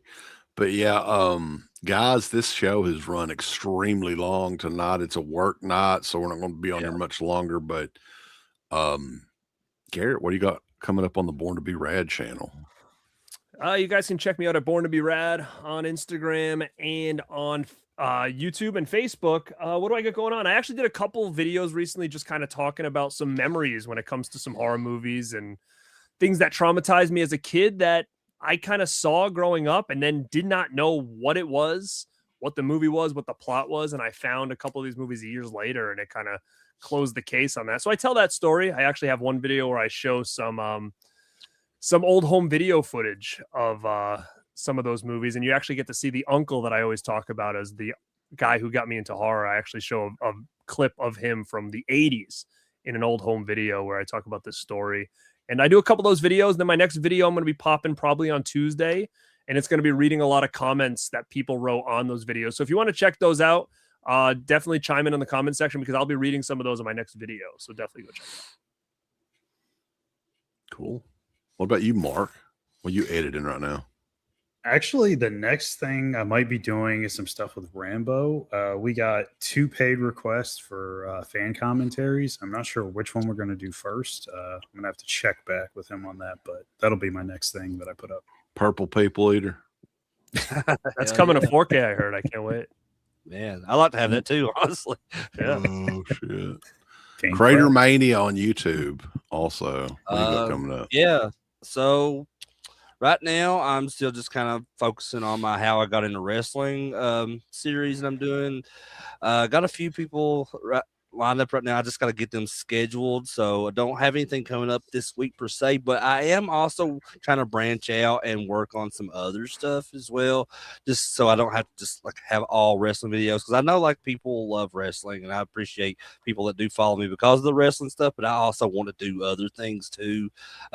I'm actually working on a few like, because I usually do like the live streams, but like I'm working on a few like pre-recorded videos, like just I'm putting together as like compilation type stuff for a lot of my collection, like my, I collect action figures and just different things. So I just kind of wanted to show some of that off too. I've never really done that before.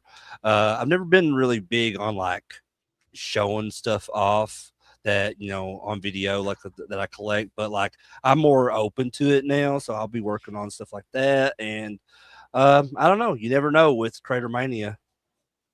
The only thing that's for sure is nothing for sure, boss. That's right. That's right. You do a series on Doug, the TV show. I should do that. Fucking that's the GOAT, man. Best Also, cartoon ever. a lot of the Rad Pit episodes and the Anchor Bay Archives stuff is on the new Rhonda Shear Roku channel. You want to talk about that, Garrett? Yeah, Rhonda Shear has a new Roku channel. You guys can go download it. It's called Up All Night Network. And we were lucky enough to be asked to kind of be one of the shows that was on the launch. So you can find a lot of our videos, the Anchor Bay Archive podcast episodes, Rad Pit episodes. I turned it on the other morning and it was us talking with Slippy. So it was kind of cool to see that on there. So if you guys want to just catch us on a different format or app, you can definitely go check out Rhonda Shear's Up All Night Network. Very cool. She's going to be at a FrankenCon convention in Knoxville. I'm going to be going to a little later this year. You better tell you're watching that network, brother. Maybe I should get her shoot a promo on you guys or something. Yeah, Yeah, go for it. Be killer. But guys, we appreciate everybody tuning in and everything, and we will catch you guys next time over at Stuntman Mark channel, Crater Mania, BornToBeRad.com, and DeadPit.com.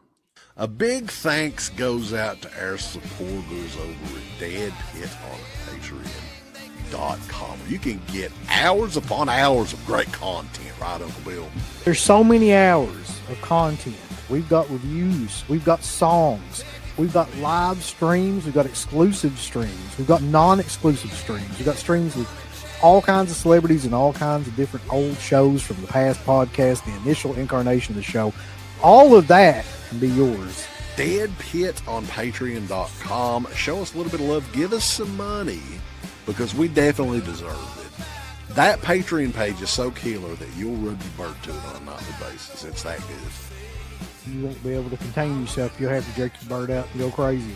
I mean, that's how much content that we have. So much content that it's massive, and it will massively smack you in the face. You'll play with your bird so much, pretty soon you'll be looking around for somebody else's bird to play. Hey everybody, it's your favorite Filipino bitch, Miss Slatko Fudd, telling you about shop.deadpit.com. Simply the best horror shirt on TeePublic. There are others, but they all suck. And it's the best goddamn deal on horror shirts you will ever see. New shirts, old shirts, all the in-between shirts. God damn it, bulls, go over the shop.deadpit.com. You ain't down with that. You can go to fucking hell.